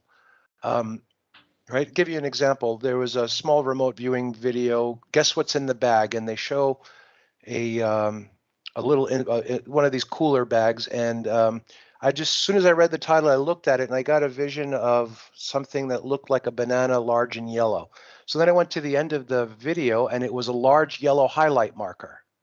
Okay. But if I started saying, well, is it a banana? Maybe it makes sense. It's this way. No. All I got was something large and yellow, and that was close enough. So when you start working on this, picking up momentary bits of information down to nanoseconds, people that have been practicing for a long time, just like a Tai Chi or Kung Fu master can take a knife or a gun from your hand if you point it at them so fast that you won't even know it happened, right? That's how you do it. So the way the remote viewing works is when you look at something, everyone is doing this anyway. It just happens, the information comes so quickly that you miss it. So you must train to capture very rapid fire bits of information. Some people it's visual, some people it's audible, some people it's other sensory, you know, it could be taste, smell, feeling, right? So you have to know what you are tuned into the most and learn how to capture split-second impulses of input when you're presented with the thought. That's the essence of remote viewing. And does it have to be blind or double blind, or what would you say is the best protocol? And does it have the reason they do the blind and the double blind, they say is best. That's why I say it's a PSYOP when they say you can only do it that way, is because it removes you from what you're casually used to. It doesn't have to be blind at all. But it's best to do that because it removes you from what you are casually used to doing and thinking. Because you have an inner dialogue with yourself, which has its own personality. Like some people project a different personality from what they really are, right? A lot of people do that, right? They have one personality that they adjust their personality for their family life. They adjust their personality for their work life or when they go to the bar or whatever, or picking up a prostitute, right? Like a priest for, no, I'm serious. A priest, for example, will have a certain personality that he exudes when he's at the church and the congregation, a different one when he's with the clergy, the people that work from it, and a different when he's picking up a prostitute. Okay. Right. And what would you say? Would you agree that if you have many people concentrated on the same target, that that will certify, I mean, will add some validation to your results? Collective remote viewing, I find it very Definitely. underrated. Yes, no, that's underrated and correct. I'll show you a metaphor on how that's so correct, is because when you have one flash, that's like looking at one frame of a piece of film. When you have 16 people getting those flashes, now it's like 16 frames. And if you get thousands of people, you're actually making a movie now. You have so many pieces that you have this large mosaic. You can call it a mosaic, or you can call it a film, like a reel of film. Yeah, and it changes. Some of the group might get some, the other group might get other part of it. But when you can come all together, the thing is, if you can communicate and bring it together coherently, of course, then you know what? There's nothing you cannot do. Just like in the Bible, it says, if we let them build this tower when they come together, there is nothing that they will not be able to do, right? That's the main thing. That's why how many times everything political, everything religious, academic is to separate everyone.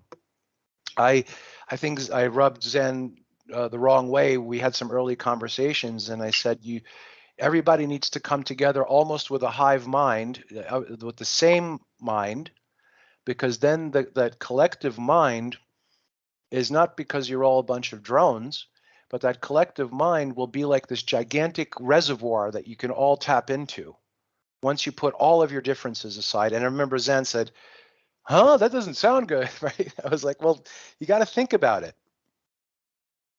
Yeah, no, I've heard bad things about it before, prior, but Greek, everything you say proves true. So, I mean, yeah, it's a matter of when everyone puts all their differences down, because they're not real. Look, if you have something that's distinctive, critically distinctive and different, hold on to it. But if you start examining everything, you'll notice that we all can come together with all in one thought and one mind. And not because we all are robotic drones, mindless. No, what that'll do is it'll create a reservoir, an ethereal reservoir that we all can tap into. Yes.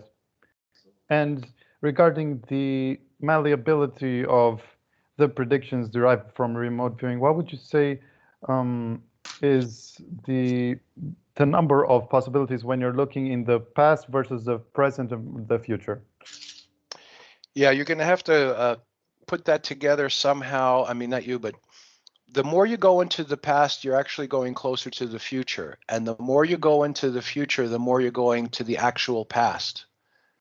I know I've said this before, and people say I have to think about what you said, because there's each universe has a template, and there's a level of predeterminacy.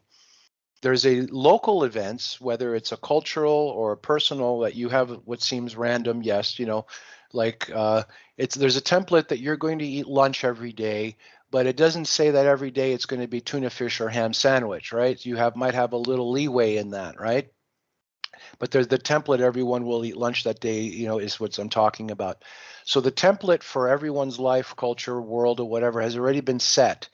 And once the blueprint is written, then it's put into manifestation. So once the blueprint for a building is finished by the architects, then they go out into the field, and you'll see there's nothing in the field. They bring the bulldozers and they start building, and a few months later it's done. When you go look at when the building first started, that's when the blueprint was more new. And when you look at when the building was finished more into the future, that's when the blueprint was more old, more towards the end. So when we go into our past, we're actually going into the beginning of that blueprint time, which is actually more into the future. That was the best analogy. That makes all of it make sense. And as we go into our future, we're going towards the end of the plan, which is more into the past of it took longer to plan, you see. So once you understand that loop, it's not a loop, but once you understand that structure, you can call it a circle within a circle or various geometric forms within geometric forms. Start to remote view it that way and watch what happens. Right. Instead of asking, let's see the future, let's see what the template, how the template ended up, which translating, if you translate what I just said, how the template ended up, it means our future. If you start remote viewing it from that perspective, you will have like 99% accuracy. Yeah.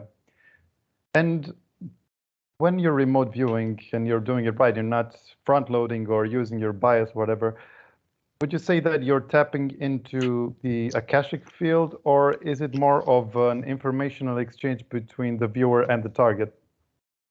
Okay, the Akashic field is it's another thing, like when you hear about the Draco, very little information, usually not true. The Akashic field is a resonant point. By the way, here, let me let this out. It's been said by others. I'm trying to think who else, a long time ago.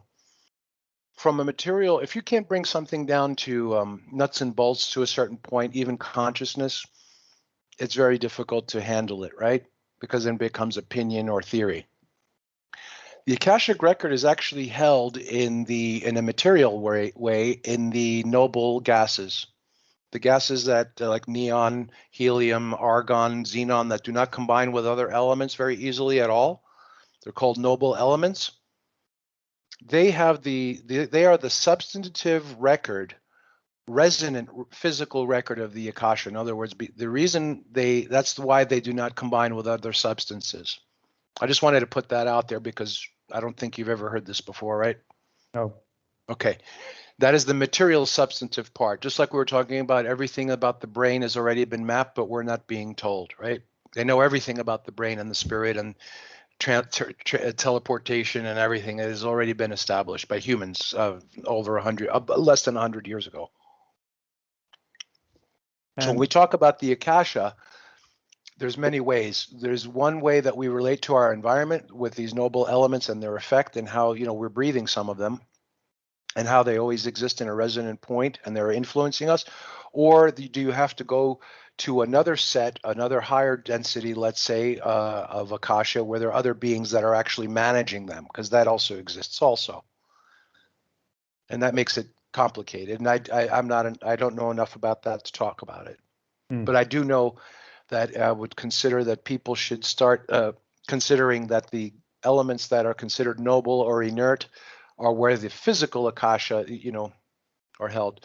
In other words, just how you have these people that do crystal therapy and organite therapy, take the crystal, put it on your forehead, it's going to make you through osmosis somehow better.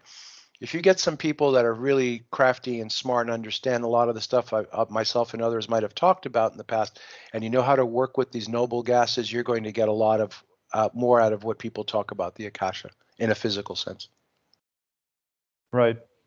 And to bring it more together with the collective remote viewing and with the previous topics discussed, like the Draco and such, the main conclusion, the main recurring theme in the remote viewing performed by Farsight on the Galactic Federation was that, which is such a loaded term, but was that they're up against a force that is greater than them, and they're trying to gain freedom through power. But just the fact that they acknowledge that it's a greater force, I thought lent nice confirmation to the idea that you can never really overcome the Draco entirely, maybe on a small sector of the galaxy, but that's about it.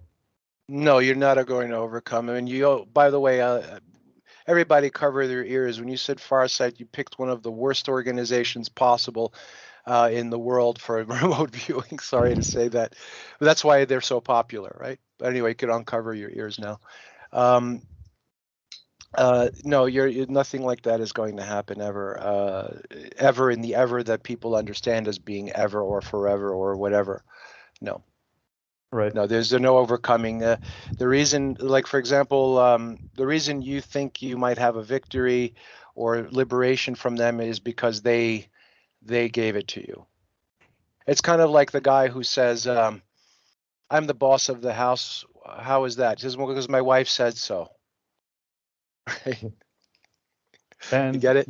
yeah, and you Yeah. also brought up dinosaurs and the fact that the vegetation, like the ferns and that themselves, the dinosaurs were so much taller compared to what we have on the surface today. Would you say that also, if you take into account the ages of the crust, that the this is just a hypothesis, but that during the age of the dinosaurs, the planet was much, much smaller in diameter. Yes, yes, and it was more egg-shaped. Yeah.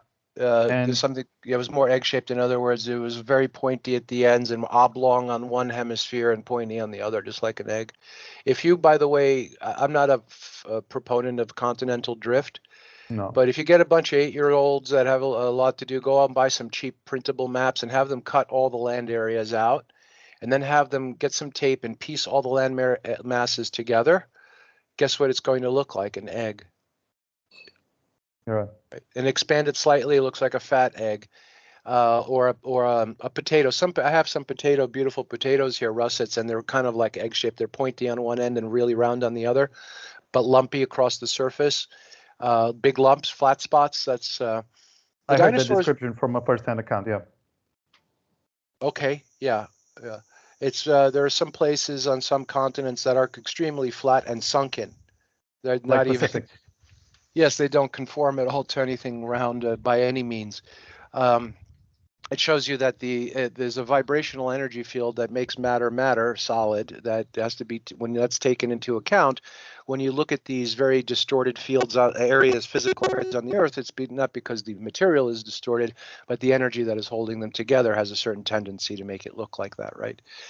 The energy comes first. But the dinosaurs are very interesting because I brought up the concept of meteors and asteroids. If they are magnetic, as they say predominantly, because you don't have to be completely ferromagnetic. You could be boron and other things are slightly ferromagnetic. But they do tout that they are magnetic. If you have a small magnet approaching a large magnet, regardless if they're spinning or not, they're only going to make contact at the poles, which makes that all natural asteroid and meteorite natural impacts on the Earth happen only at the North Pole and South Pole. Or So if you close. see, or yeah, above 80th parallel, let's say, right? Above the 80, let's say, Like the one latitude, on right? Jupiter. Yes, yes. So if you see like a big hole in Arizona or a big hole in Yucatan in Mexico near the equator, those were not natural. Those were weapon systems. But there are those who say that, oh, sorry, that the pole flipping isn't limited to, 180, but it also goes like 90 degrees, and maybe some would claim that that's the explanation for Yucatan and that it wasn't a weapon. What would It you could say to have that? been. Well, it could have been. Well, the one on the Yucatan eventually would be found out that it was a weapon, but the people that threw it down, the humanoids type, don't no longer exist. They were punished for doing that. But that's another story. There are many races of humans that have come and gone, by the way. I think you mentioned that in the Cinemar books as well. Is the Yeah. Olmec considered one of them? And what about Roanoke? That's No, just, no, I'm talking about Roanoke is another thing. Roanoke would be like Scythians that came over here 1,000 years before everyone else, but that didn't like, what was going on. The U.S., in other words, about the ancient Egyptian ruins found here and in Australia, meaning the North America, right? Yeah, The whole world, Yeah, the Tycho whole cave. world's always been populated by everyone. Babylonian, every culture, everyone has been everywhere all the time. Don't believe. You're taking your information from people who had black people in the Bronx Zoo in 1902. Okay, if you don't believe that, go look it up. People are getting their history information from a group of secret society, whatever, secret culture, academics, or wealthy people, oligarchs, that actually had black people in zoos up until 1902. I know it sounds kind of shocking, but you could look it up. In the Bronx Zoo, in New York City. This is where you're getting your information from. The conventional thought, right? yeah, Greek. I wanted to. We started talking about the egg shape of the Earth during dinosaurs, and we started talking about poles, or y'all did. It brings me to Admiral Byrd. If you could give a little spiel on him. don't have much of a spiel on him, but this is what I do know. There were again, if it's in the public, are there more than 5 people that are talking about Admiral Byrd? Yes, that means there's a lot of it that's not true. I'm being facetious here, but you know what I mean. Because it's the most popular story, it's the one that should be the least looked at. Yeah, so there are many other instances like Admiral Byrd, many.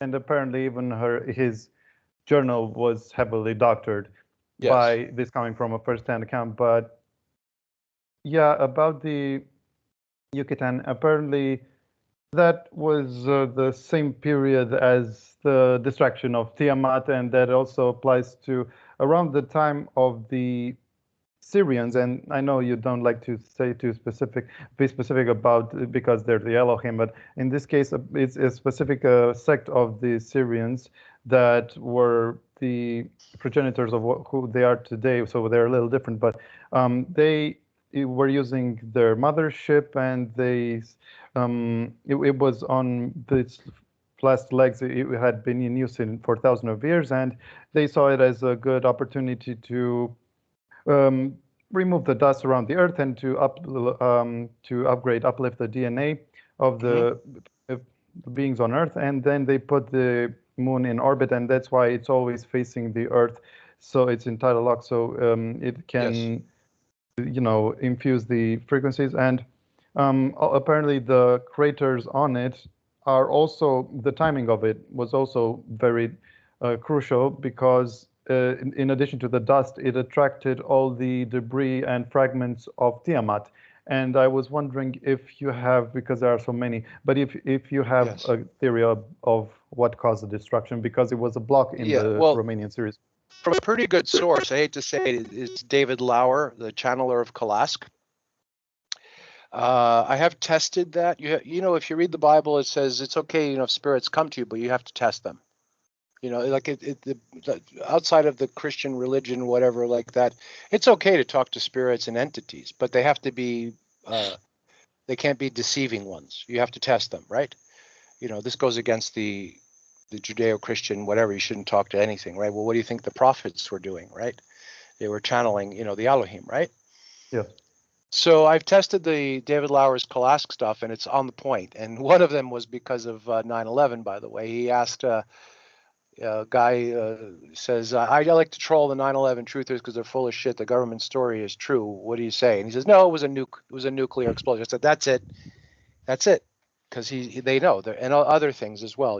Things out of the Bible or whatever. So the version from Kalask is that a human collective like Syrian, they were dragging a planet into the solar system from another solar system using a combination of what you call a tractor beam and teleportation.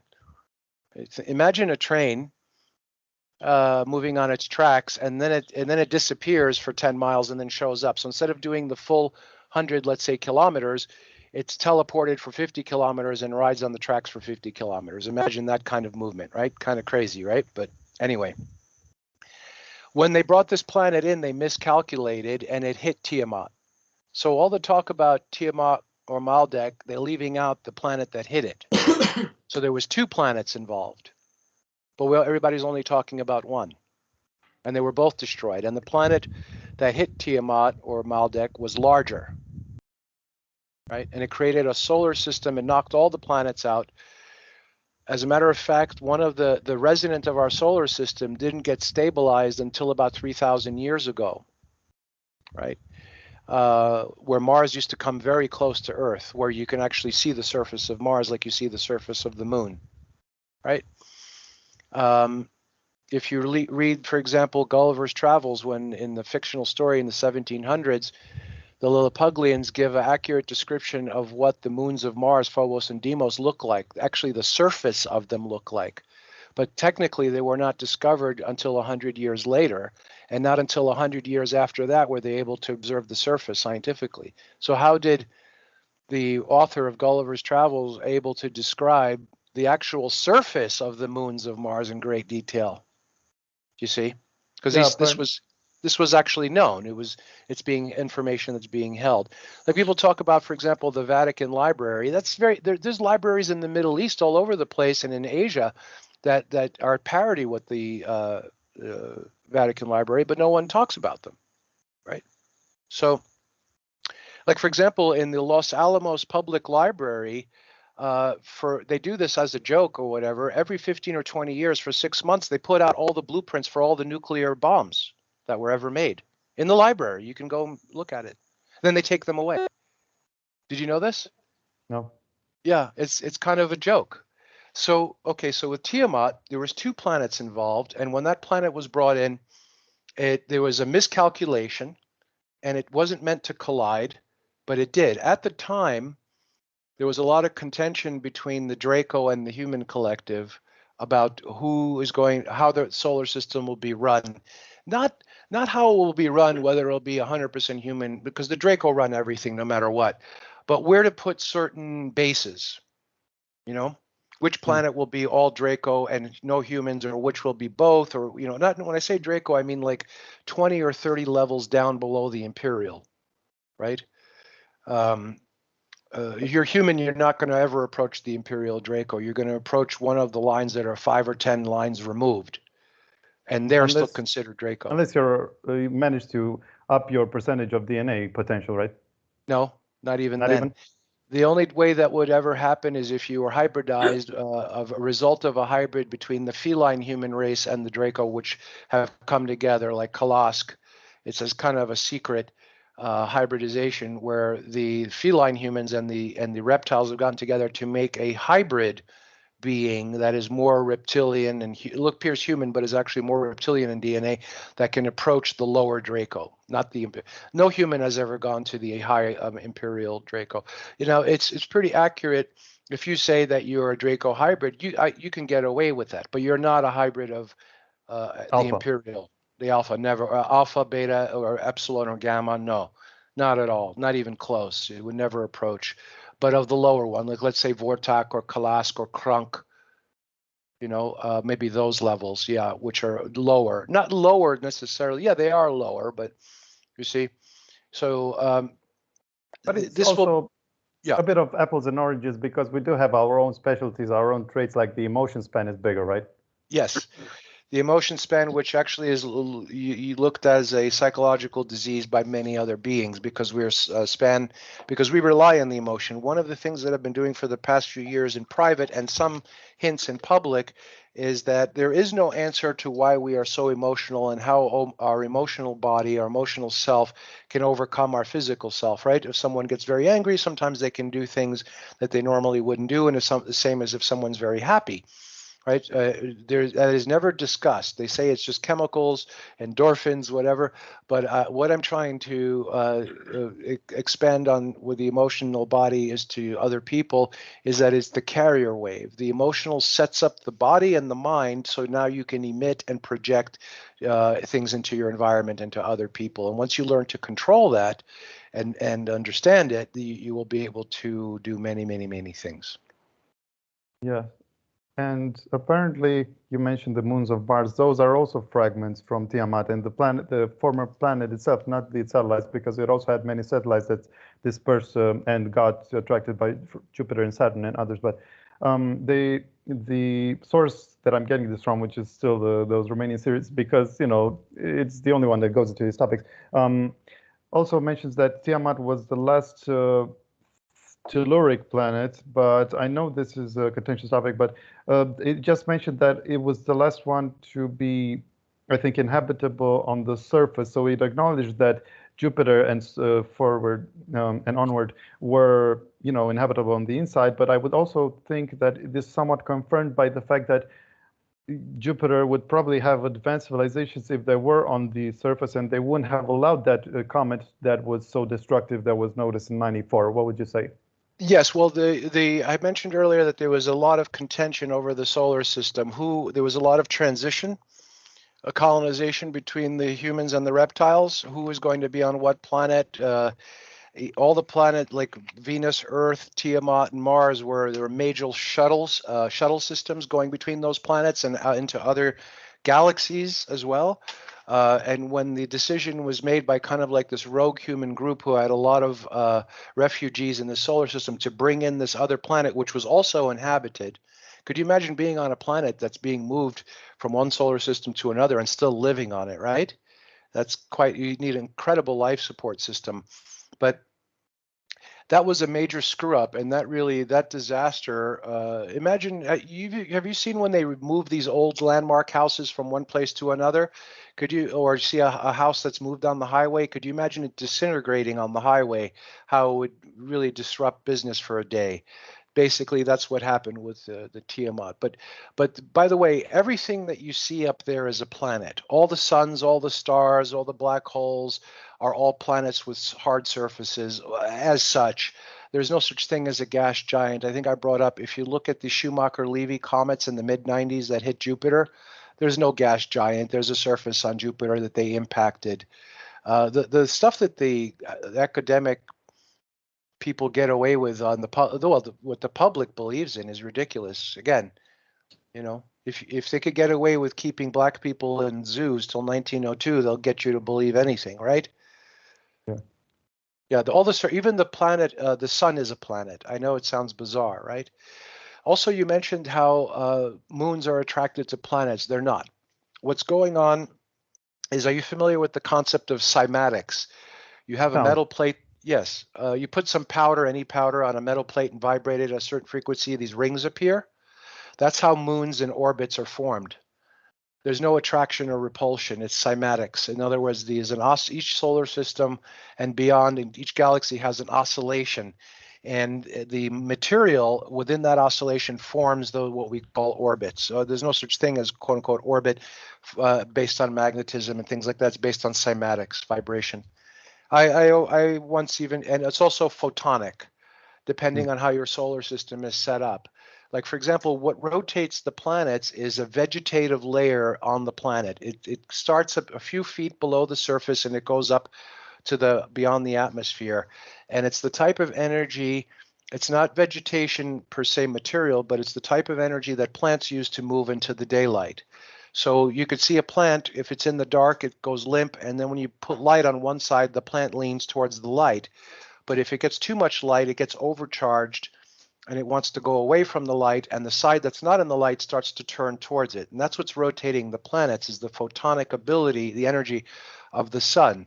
So when the sun hits the Earth, the part of the Earth that is not in the sun wants to be in the sun. So it moves the Earth, right? And once it gets into the sun, it gets overcharged. Now it doesn't want to be in the Earth, so it's a push-pull.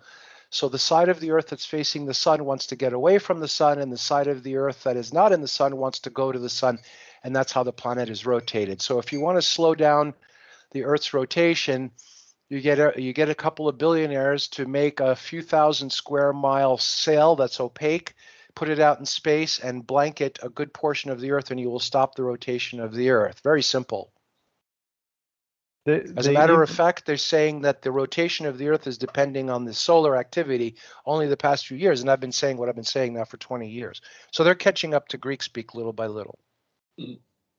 They even noticed that the component of light from EM frequency, that they shielded a certain telescope with metallic layers, so they wouldn't be able to see it with the naked eye, but they noticed signals that were much stronger using a certain filter if they pointed the telescope exactly to the sidereal location of the planet, which showed that you have light traveling. I mean, you have photons and EM fields traveling. No photons.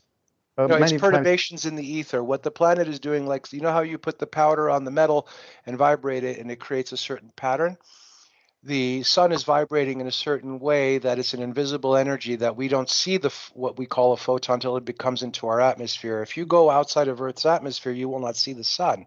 It will not look anything like it does, but you will light up based on the material that you have on your body. NASA has no charts or images from all their quote unquote measuring devices of any image of the sun in visible light, only outside of visible light, because the visible light only happens in our atmosphere and other planets' atmosphere. Isn't that also related to the gradient of densities? Yes. For example, they say nothing could be on Mercury, but Mercury has polar ice caps because the density of the atmosphere on Mercury is what it is here at 20,000 feet. When you go up 20,000 feet, you're below freezing. So it's so close to the sun, it's probably only 100 or 200 degrees maximum temperature on most of the planet, and it still has polar ice caps. When I was telling people Mercury has polar ice caps, they thought I was crazy. And then, like on a Skype group, a guy says, "I thought you were crazy, but I need to exonerate you because yes, NASA does say there are polar ice caps on Mercury, right? And Venus also. They send Yeah, Venus is not hot at all because in other words, the closer you are to the sun, you have to have a less dense atmosphere. So, for example, the planets that are away from the sun must have a denser atmosphere to be at parity with the Earth. So, Pluto's atmosphere has to be very heavy to be above freezing. You see? Yeah. If you can even now, the argument between Pluto being a planet or not is kind of valid because it's only 3/4 the size of our moon, right?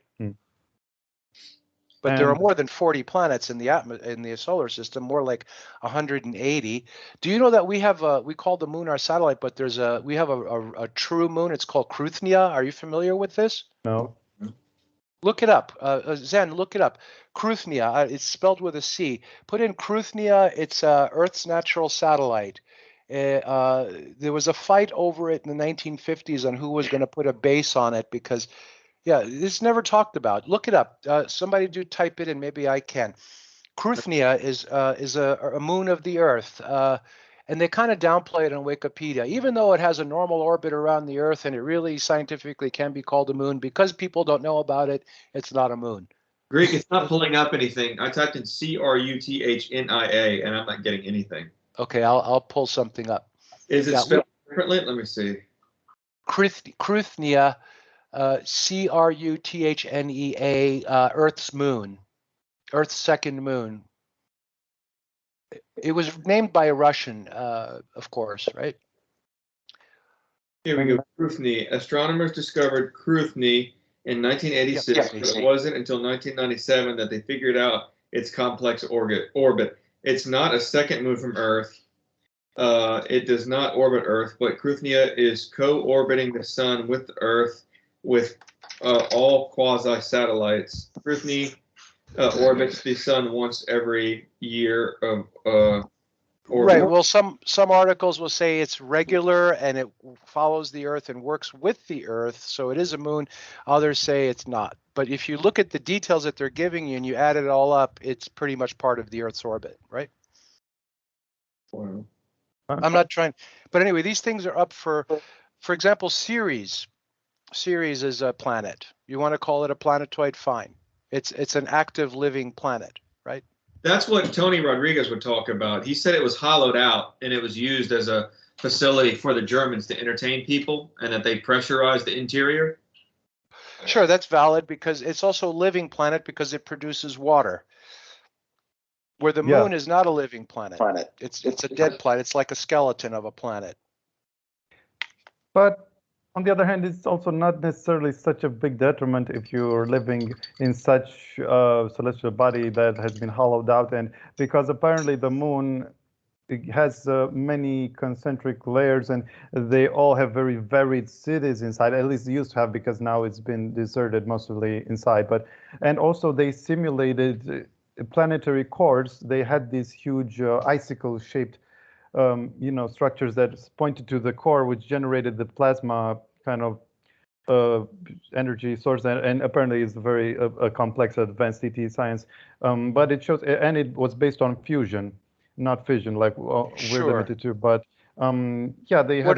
By the way, we're not. We can. Well, one day we'll talk about how to make one in your kitchen. Okay, fusion reactor. But apparently they got to the point, even as far back as the moon, which is allegedly 70 million years old when they planted it here, that shortly afterwards they got to the point where these huge motherships, they didn't even have to extract the physical materials. They just automated the construction. So it doesn't seem like such a bad deal to use, although they have shorter lifespans. That's true. These dead bodies, Yes, yes, but also if you're going to be, sometimes my ears perk up when I hear about people being in the SSP and they've gone through a lot of surgeries. That's very, that where I kind of perk up and I say, yeah, that might be true because we are adapted to this planet. And if you're going to go live on another planet, your glands have to be modified and your lymphatic system has to be modified, right? So you would need surgeries, or you would Yeah. have to be modify. You would have to be, let's say, when at conception modified there, or if you're going to go when you're already, a young child or an adult, you would have to be modified. It would not be difficult modifications to do, but it would require surgeries on the legs and under the armpits and in the neck.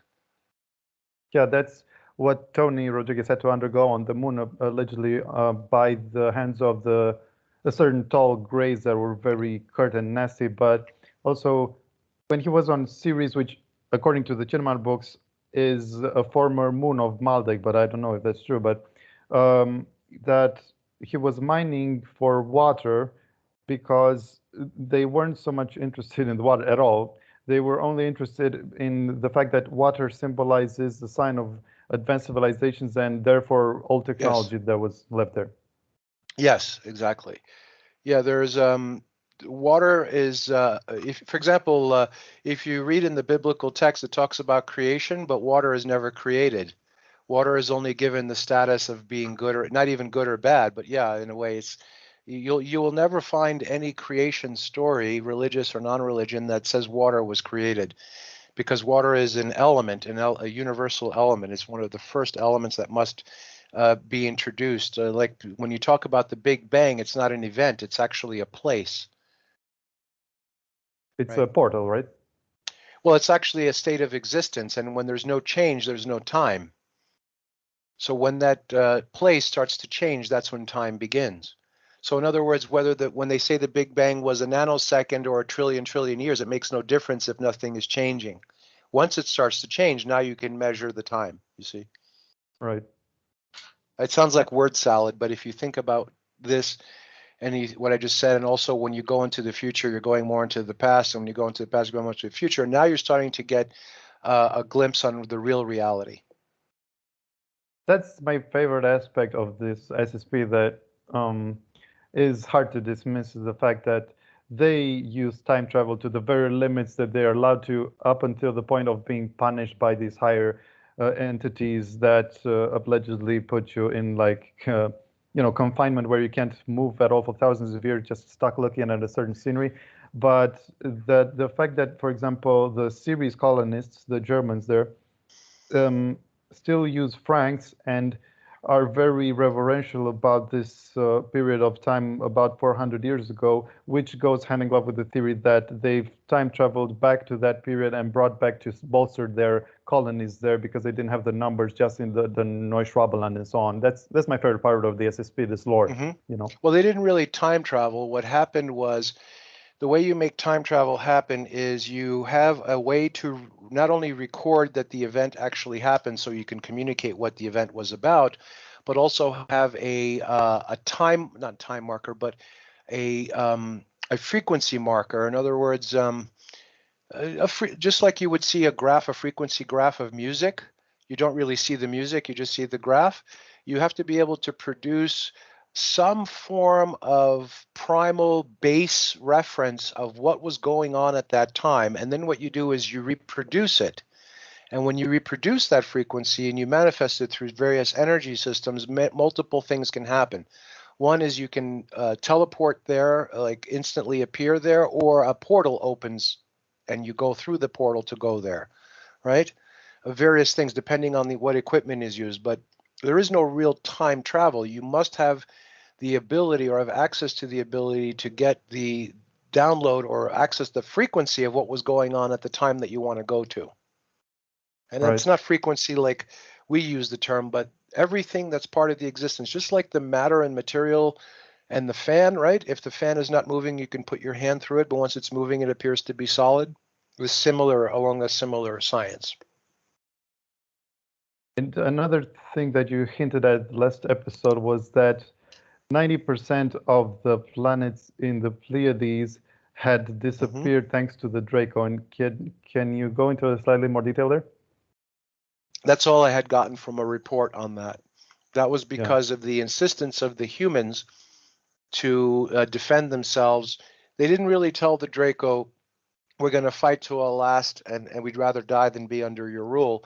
But their insistence to keep on fighting resulted in that, because when the Imperial Draco decide to go to war in terms of the type of, let's say, war, they don't consider it war, but it's part of their exploration and domination of the universe. They give you a lot of chances. It's not like here where it's a few days. They can give you 1,000 years notice, right?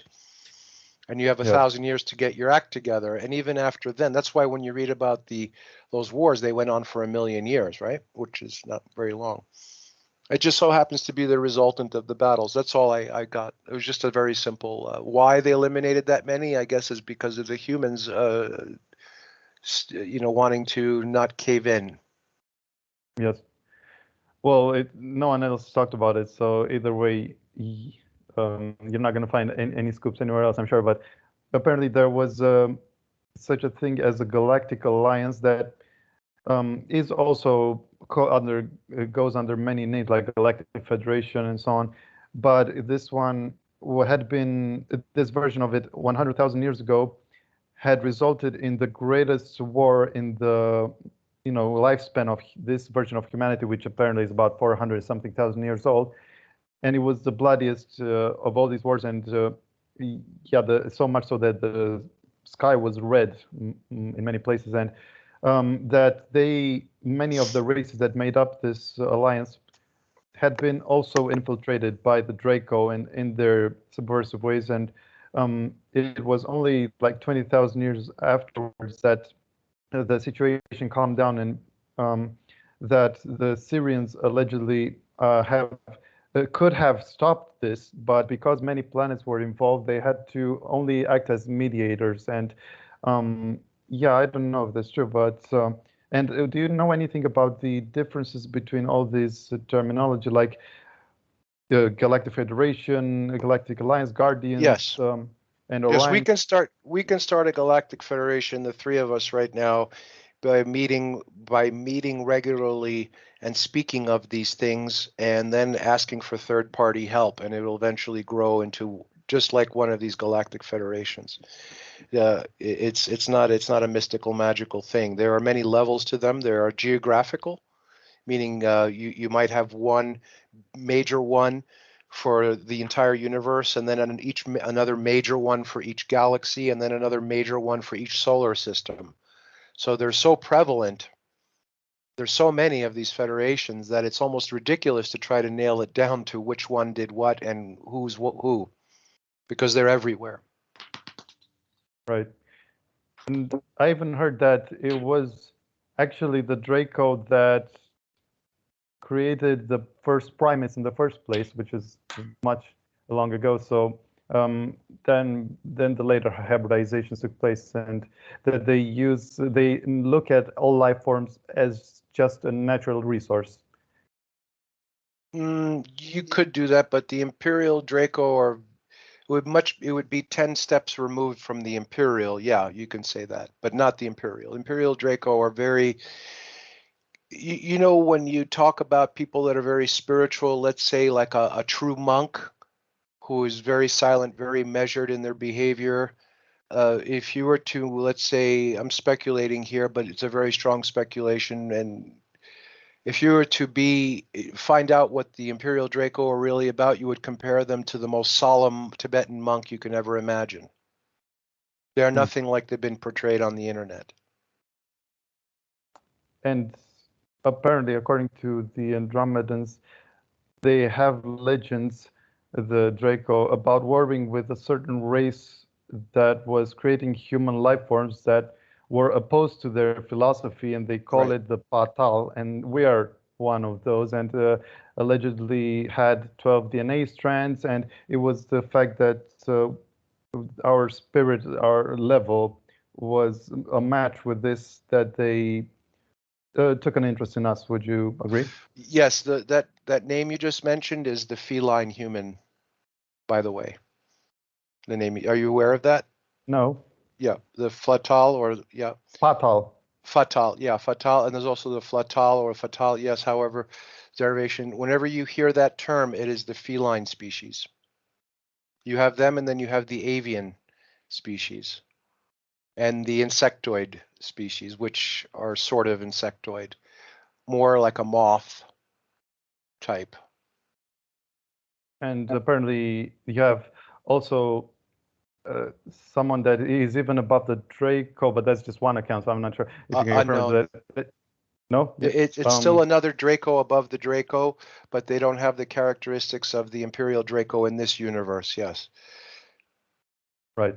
I wouldn't know about it. I shouldn't venture into speculation anyway. Yeah, we can speculate all. If you want speculation, go look at the SSP community, or even worse than that is the mainstream about what's going on out there. That actually they don't touch on anything. When you look at mainstream cosmology, it's like children with broken crayons, not even new crayons.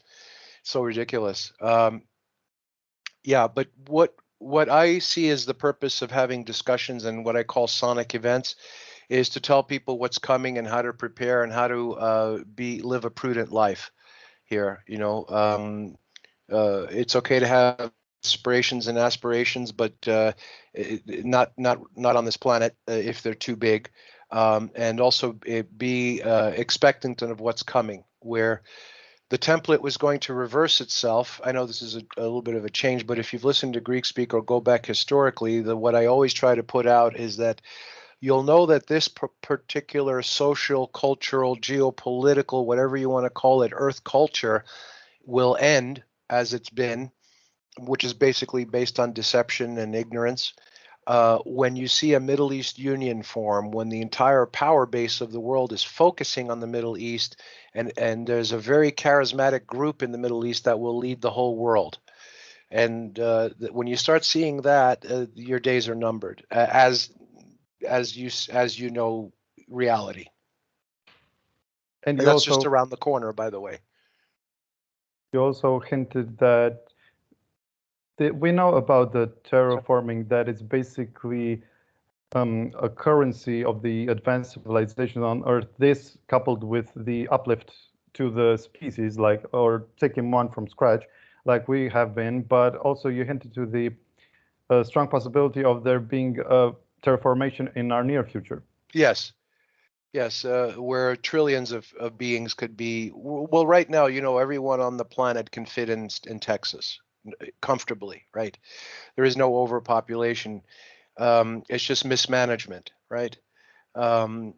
Very poor mismanagement, because the secret groups that rule, the conspiracy that rules this planet worships death more than it worships life, right? So anything that promotes death and destruction and fire and pressurization is promoted. And they've taken the entire population with them. The terraforming that will happen is the Earth will increase in size, its atmosphere will increase in height, and the oceans will diminish. There'll be more fresh water. There will be a mix. There will be no more separation of surface and subsurface dwellers. Everyone will pretty much know everything that's going on here. It'll take about 1,000 years. Entropy will be reversed. In other words, humans will be born and go through puberty at around 30 or 40 years old. 200, 300, 400 years old is adolescence, you see? So we'll be brought closer to the intraterrestrials who already benefit from all these things, and yes. that know that when you incarnate here is for just a flash in the pan, and they've seen it all before and stuff. And but apparently we also depend on their support through all of these things, all these advanced people that have witnessed, the disclosures that I mentioned. Have apparently necessarily at some point we'll have to deal with Shambhala and all these elevated places. Yes. But yeah, that's all I had prepared for today. So you can take it from here, Dan. Oh, we've been running for a while. Yes, Dan. What have you say? Wait, what did you say, Greek? I'm sorry. Oh no, what do you have to say? You've been quiet and patient with us. No, man. Look, as y'all talk, I write down all sorts of notes.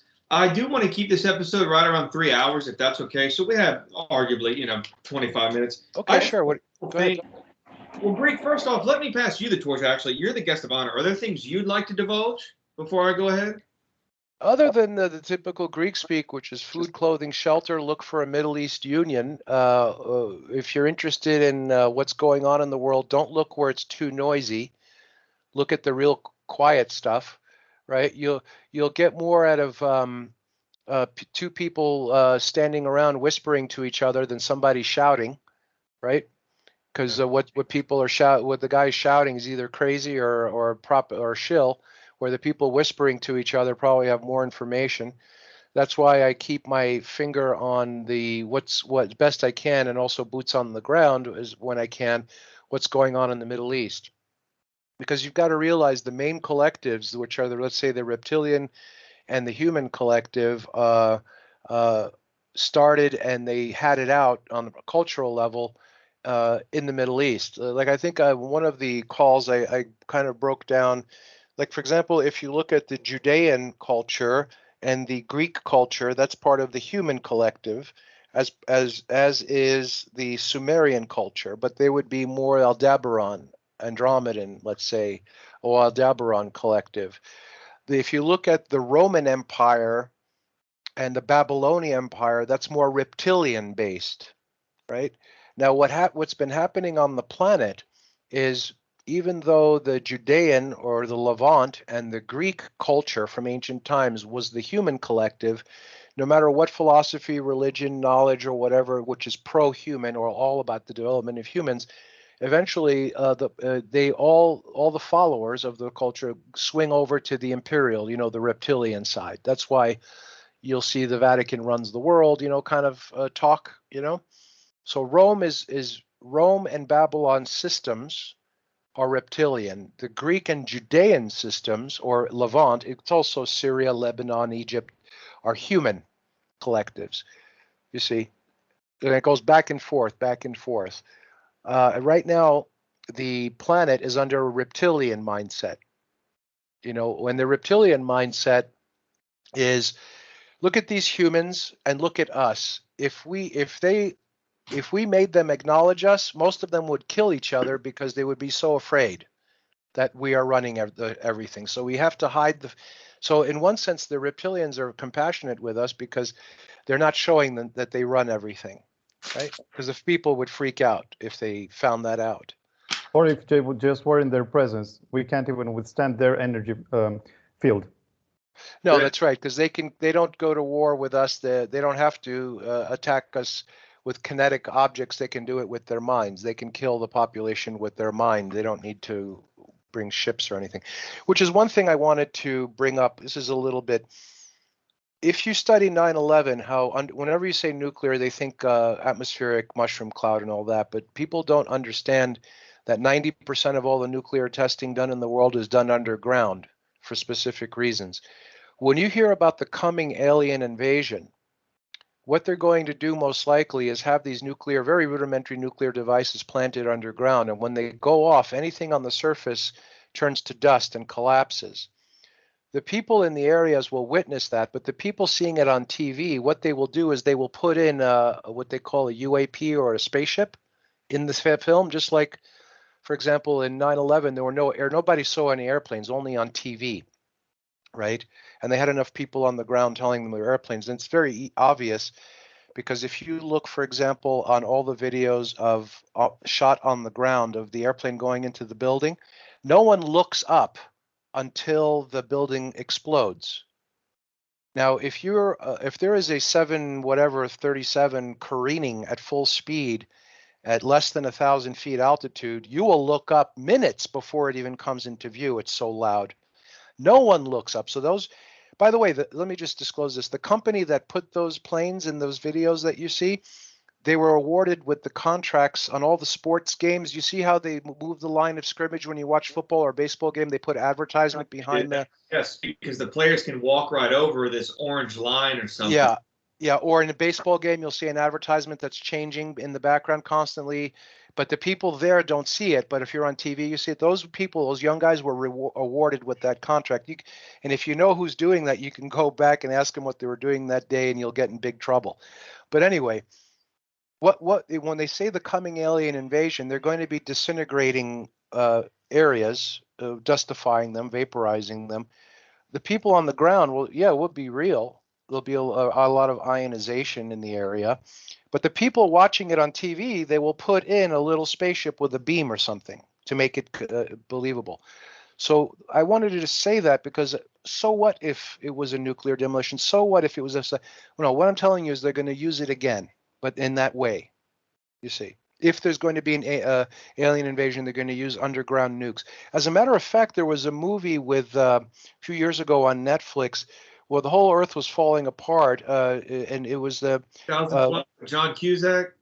no, it wasn't John Cusack, the actor with the lazy eye, Forrest something.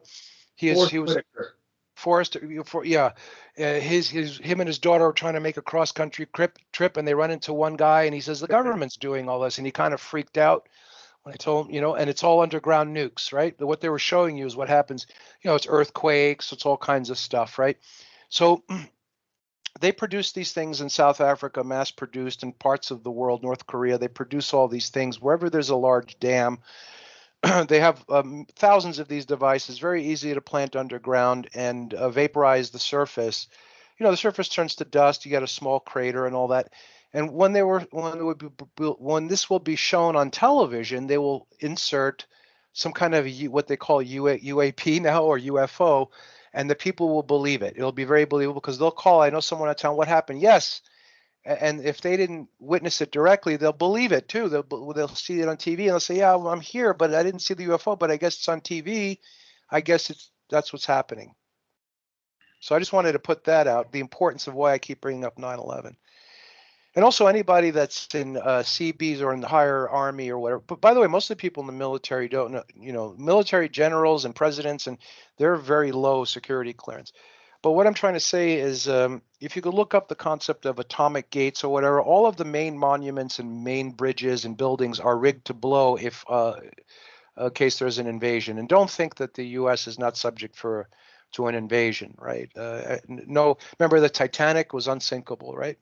And by the way, another thing I wanted to say, since we did speak about the U.S. yesterday, the U.S. becoming a superpower, could go and kick ass wherever supposedly was because it was set up that way by the old money and the power brokers in Europe.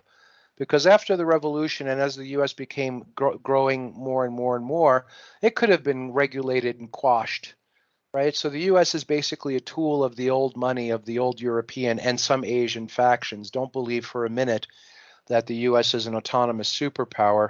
Just like, for example, everything being made in China is planned that way a long time ago. It was actually, there's a video called The New Order of Barbarians, which was a speech made in 1968 of what's going to come in the next 50 years. I think I brought it up. It's called The New Order of Barbarians. It's been taken down off of YouTube. Now it came back again. Talked about this. But what, you couldn't manufacture in Vietnam or on the continent of Africa and other places with cheap labor? No, it's all been done to centralize. So China is being manipulated for manufacturing, just like the U.S. is being manipulated for military, right? And by the way, the U.S. military is the losingest military in all of history, right? Yeah.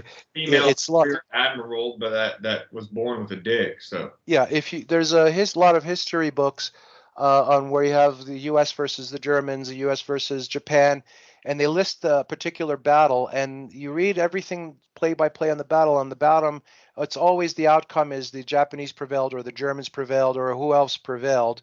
So the Americans are always losing because the Americans are not there to be military strategists or tacticians. They're there to be used as a colonial occupying power. Right. The only time you could say they maybe had an advantage was partially in the Spanish-American War and the Iraq War. But the Iraq War was allegedly, to take out Saddam Hussein, but they ended up still killing over 2.5 million people there, So yeah, so these times are ending. All this stuff. And in terms of the U.S., it started off with stolen land and slave labor. Guess how it's going to end? What does Grandma say? What goes around comes around, right? so true. So this is where you are from the geopolitical point of view. So watch the Middle East. Middle East, what you're going to be seeing in the Middle East is Iraq civil war. It's going to be probably a paper civil war, and a new country will form in the north taking land from Syria and Turkey also. It's going to be called the New Assyria. And a monarchy will be installed in Israel. A woman will rule over Egypt, and we'll look for those things. But how do you know, like, if is usually when you say something, the opposite is going to come true? So this is very high specificity information. So especially the Assyria one, like, it does it really depend on that? Well, those are just markers. Those are just markers. These are the ancient prophecies, which don't come easy. For example, the reason something is called a prophecy means it's going to happen no matter what. You can't change it. It's different than a supposition. There are many ancient things that if you do this, this will happen to you. But if you don't do it, it won't happen. But there's things called prophecies that will happen no matter what. I'll give you an example. There's a prophecy. Let's say you have a size 45 shoe or size 44 shoe. Okay.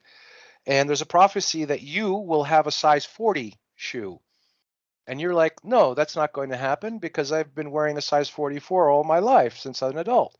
Yeah, but what you didn't take in account when that prophecy says that you're going to have a size 40, not 44, is that your toes are going to be chopped off. That's why you're going to be wearing a size 40, but it doesn't tell you your toes are going to be chopped off. And having your toes chopped off is a really terrible thing, you see? So when people read these prophecies, it doesn't tell you how you're going to get there. It just tells you what to expect. So you have to figure out if seems too unnatural and too unreal to happen. Well, some really bad stuff's going to happen for it to happen. Wow. You see the shoe analogy? I completely. So yeah, there's going to be a lot of stuff that's going to be coming down, and it's going to happen very, very quickly. When it starts, very quickly. Like things that normally took decades to happen will happen in days or weeks. Also, you must consider what's called the Mandela effect. When some of these things start to happen, let's say the Middle East Union or Assyria or whatever, if you know this is coming before it does and you've thought about it and researched it and watched it for years, when it happens and you tell people, look, and they'll say, oh, that was pretty normal. Yeah, so what? Wasn't it always like that? Like a Mandela effect kind of thing. Oh, that scares me. So what was it? Cassandra, her curse, Apollo wanted to have sex with her and she refused him. And she was a prophetess. And because she refused him, he put a curse on her that she can still prophesy, but no one will ever believe her prophecies, right? That was her punishment. I heard that Dude. there's a whistleblower who claims that she's a reincarnation, Kim Gogan, of Cassandra. No one believes her. Yeah, there you go. That's perfect. Yeah, there's a lot of these characters that are popping up constantly. I don't want to bring up names, but there's a guy making the rounds very suspiciously, doing 4 or 5 interviews a day sometimes. Very handsome guy, makes all the girls kind of creamy. Yeah, I listen to that stuff and I'm like, in 5 minutes, I'm like, yeah, I've talked about this. This is going to keep coming and it's going to get more of that. It's not that this person and other people, the Hopium people, are going to be proven wrong, because the new group, the new collective that's going to rise, that's going to rule the earth, is going to be full of Hopium, incredible Hopium. People are going to be drunk on it, and they're going to be producing results. And in other words, the better they start making the world, the closer your destruction is coming, meaning the destruction of the culture, right? This kind of points to like a solar event, right? Because that fits the profile of these changes that only take a couple of days or so. I talked about that. I did a Freeman interview years ago, and it was on the members only section.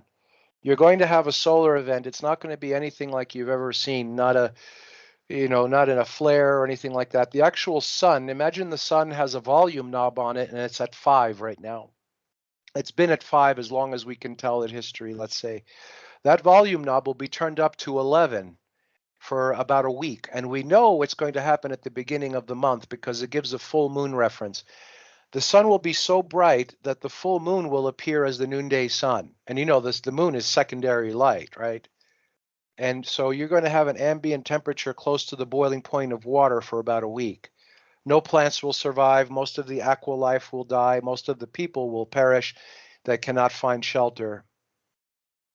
This is coming. This is not too far. This is within the decade. Usually when these things happen, they don't come from the sun, but they come from the galaxy itself, which is Well, noticeable. Yes, there's two ways to do it. One is to manipulate the atmosphere of the Earth, right?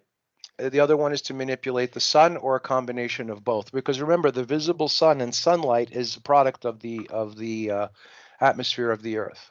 If you go out into space, you put the goldfish bowl over your head and a breathing tank. If you go up far enough, you look at the sun, you won't see anything there. It'll look like a misty haze, but you will light up and measure the light. You cannot see it, any visible light of the sun in space. And you can even breathe in the so-called air. If you have a very strong stomach, it smells like burning flesh. Space does. And I've been saying this for a long time. And finally, there are articles coming out about this. It's funny when I say something about 5 or 10 years later, the fringe of the mainstream starts scientifically bringing it up. When I say space smells like burning flesh, it's like take a raccoon with everything, fur, claws, and put it on a fire and take a whiff of that. I'm not talking about cooking a ribeye on a grill with. Appetizing. I'm talking about everything burning, teeth, fur, everything burning. That's what it smells like. So typically you will throw up if you and it's not a vacuum. It's a very strong ether, by the way, out there. You will freeze. It will be very cold, depending on again where you are in space, because it's not all the same. And depending on who breathes it, right? Yeah, there are beings like for example, most of the reptilian beings don't need a suit. They can breathe it. Right. But a lot of the humans also, the Elohim and the Anunnaki, can breathe it. That's why when you read in the Bible, when you made a sacrifice, you threw the parts on the fire and you burned the flesh and everything that was left, all the waste product. And that burning smell was a pleasing, sweet, savory smell to Yahweh. He loves that. It reminded him, yeah. Yeah, because they don't need a fishbowl over their head out there. You know what I mean? The analogy. So yeah, we're looking at some radical biological differences. The next thing I'll be talking about in private is more evolution of the emotional body. We're getting incredible success with people being able to manage things in their lives with it. Healings, especially manipulating the physical world, more alchemical stuff, and then focusing on activating parts of the body that were, when we were, let's say, a 10% human. Right now we're at 1 or 2%. A 10% human would be like a Superman, or a Saint Germain, let's say. To get between here Syrians, and there. for example? What's that? Where are the Syrians placed? Like, what's the percentage compared to us? Within their higher groups, the benevolent ones would be at the 90 to 100% human. Yeah, they could walk through walls. They would have 100% control of our reality, just like you would have 100% control of your laptop or something. I'm glad you said benevolent one, because there is a huge propagandization there going on as well, because allegedly the ones that had the idea that was going before the Draco, infiltration, really just had this terraformation in mind, and they were from Sirius A, around Sirius A, and they are the most they're recognized as kind of spiritual masters of the galaxy, whereas their later offshoots went around the Orion's belt, and they're the ones that have in turn been, influenced by the reptilians, and then went on to manipulate us. Well, I would suggest that they're trying to emulate certain dark qualities of the reptilians or Draco, but not influenced directly. Because if you were truly influenced by the Draco, you would be extremely, with a capital T, honorable and noble. I'm sorry to say that to those that think that they're bad, all bad. They're not. If you were truly influenced by the Draco, you would probably be one of the most honorable and noble beings in the universe. If you were truly influenced overall. If you took some of their qualities, aggressive qualities, and dark side only, yes, you would be very malevolent. Right. If you know what I mean. Most of the communities view the reptilians as being negative, and most of the lower hybrids truly are, especially the ones still interacting with women, especially. and the ones underground that Donald Marshall talks about. But those are 1,000 places removed from the most noble Draco. So when I hear people talking about Imperial Draco, I feel bad because they're not like that at all. Yeah, and there's the notion that they are all subservient to AI and black goo, but No, that would be like all humans are addicted to heroin. That's not true. There might be a heroin epidemic because more people than ever before, but no. The AI is there to regulate good and bad, by the way. One day we'll talk more about it. I've been meditating on this. By the way, you know when I first found out about the AI being a problem in the universe? In 1986. I was having conversations with someone. He was from Norway. Long story, he was an electronics person. And this was around also the time when or a little bit before the time with what was the Argentinian British, the Falkland Island War? Yes, I wanted to ask you about The black goo. He was telling me all about the AI and not so much about the black glue. You know how you might like driving a car, but if you need to do something while the car is driving itself, that shows that you're wealthy enough or evolved enough to have that technology. The AI is set there just like you have tools. It's a tool that's created by the builders, let's say, to regulate. If you have too much good, it's no good. And if you have too much bad, it's no good, right? So it's to regulate that. Now, when the AI gets hacked or has problems because it's aging or degrading, then you have the either negative results that people are talking about. And that's it. That's all I can say in a nutshell without getting more specific. And I was made aware of this back in 1986. And that might even be before either one of you were born. yes. So I have had a lot of time to think about it. When I hear these things, whenever you hear something, you always pull up a file. When's the first time you heard of this, and you compare it, right? So like if you see the color blue right now, you may not be conscious of it, but you're actually pulling up a file in your mind when you were first cognizant of the color blue, and you're comparing it, right? Constantly. That's how the human mind works. We're constantly doing comparisons. The normie people that believe, the ones that are fallen for are not capable. That's what critical thinking is, by the way, to compare and contrast, to see the differences. Yes. And I noticed that everything has its shelf life, like even stuff that you get attached to and convinced that you're never going to get tired of it, whether it be like, I don't know, any medium, any art form. At a certain point, it runs its course, and it goes even the same with the DNA. We're not meant to last forever. At a certain point, we need to, it just tires out. We need to move on. Yes, but that depends on how much changes if you're affected by. Because once, like, the concept of stasis when they hibernate, right?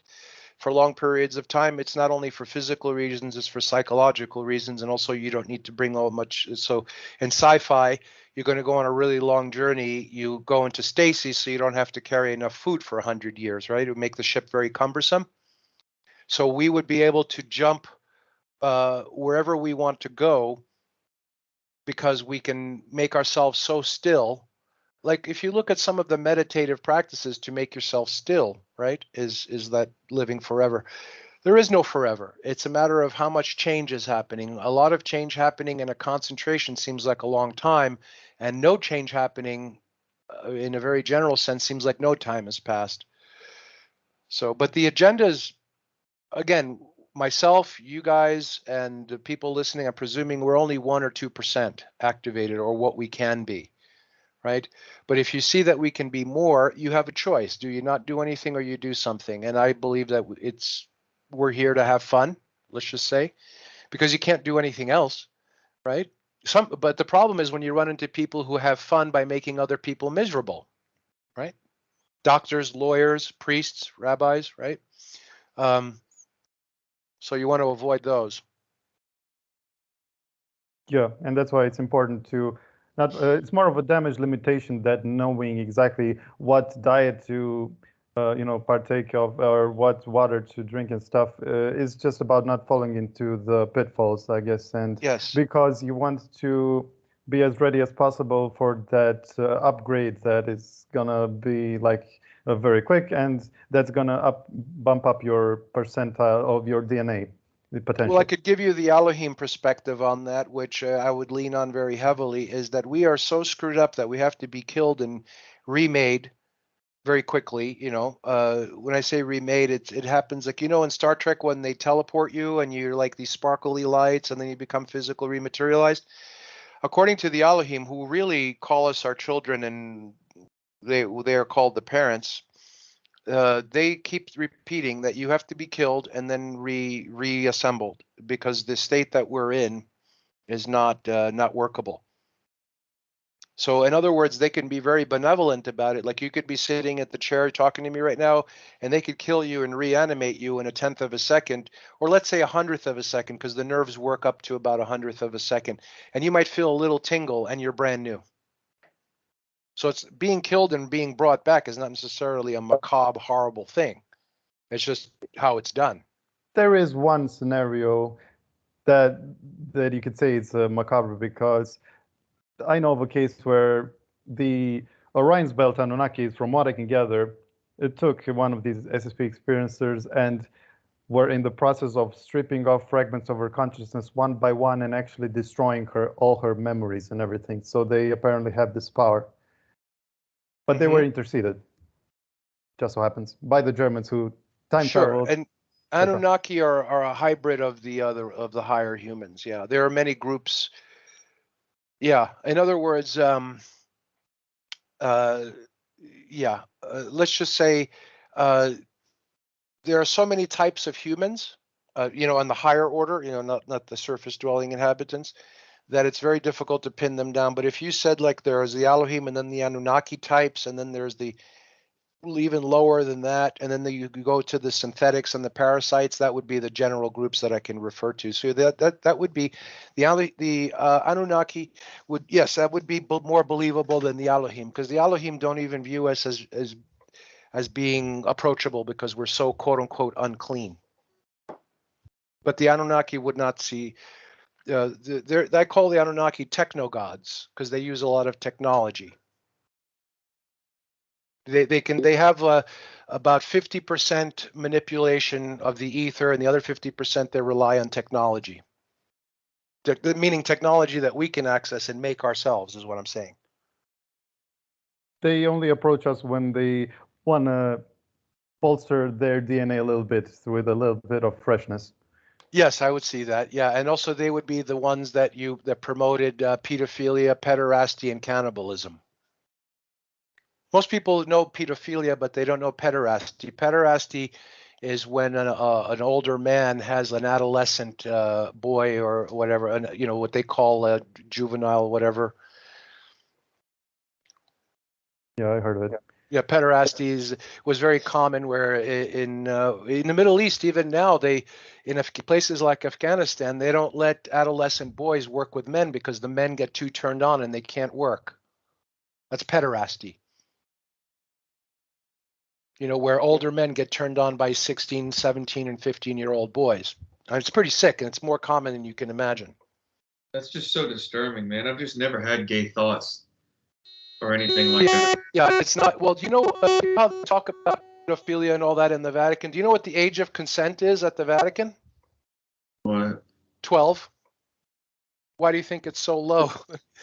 So when you hear about them rape or having sex with a 12-year-old boy, they call it pedophilia, but to them it's legal. Right. And by the way, anyone you talk to that works at the Vatican, you say, what religion do they practice here? Even the guy who cleans the toilets, he's not going to say Catholicism. You say Satanism. They all say that there. But once they step out, they. Right. Well, I have audio interference here from my neighbors, so I gotta call it a night. Yes, me too. Call it a day. Okay, Thank you, guys. Thank you both for your time. If anyone wants anything specific in the bio, just send it to me. I'll copy and paste it. Okay, guys. Thanks. We'll do it again soon. Yes, sir. Thank you. Great. Thank you, Daniel. Anytime. Thanks.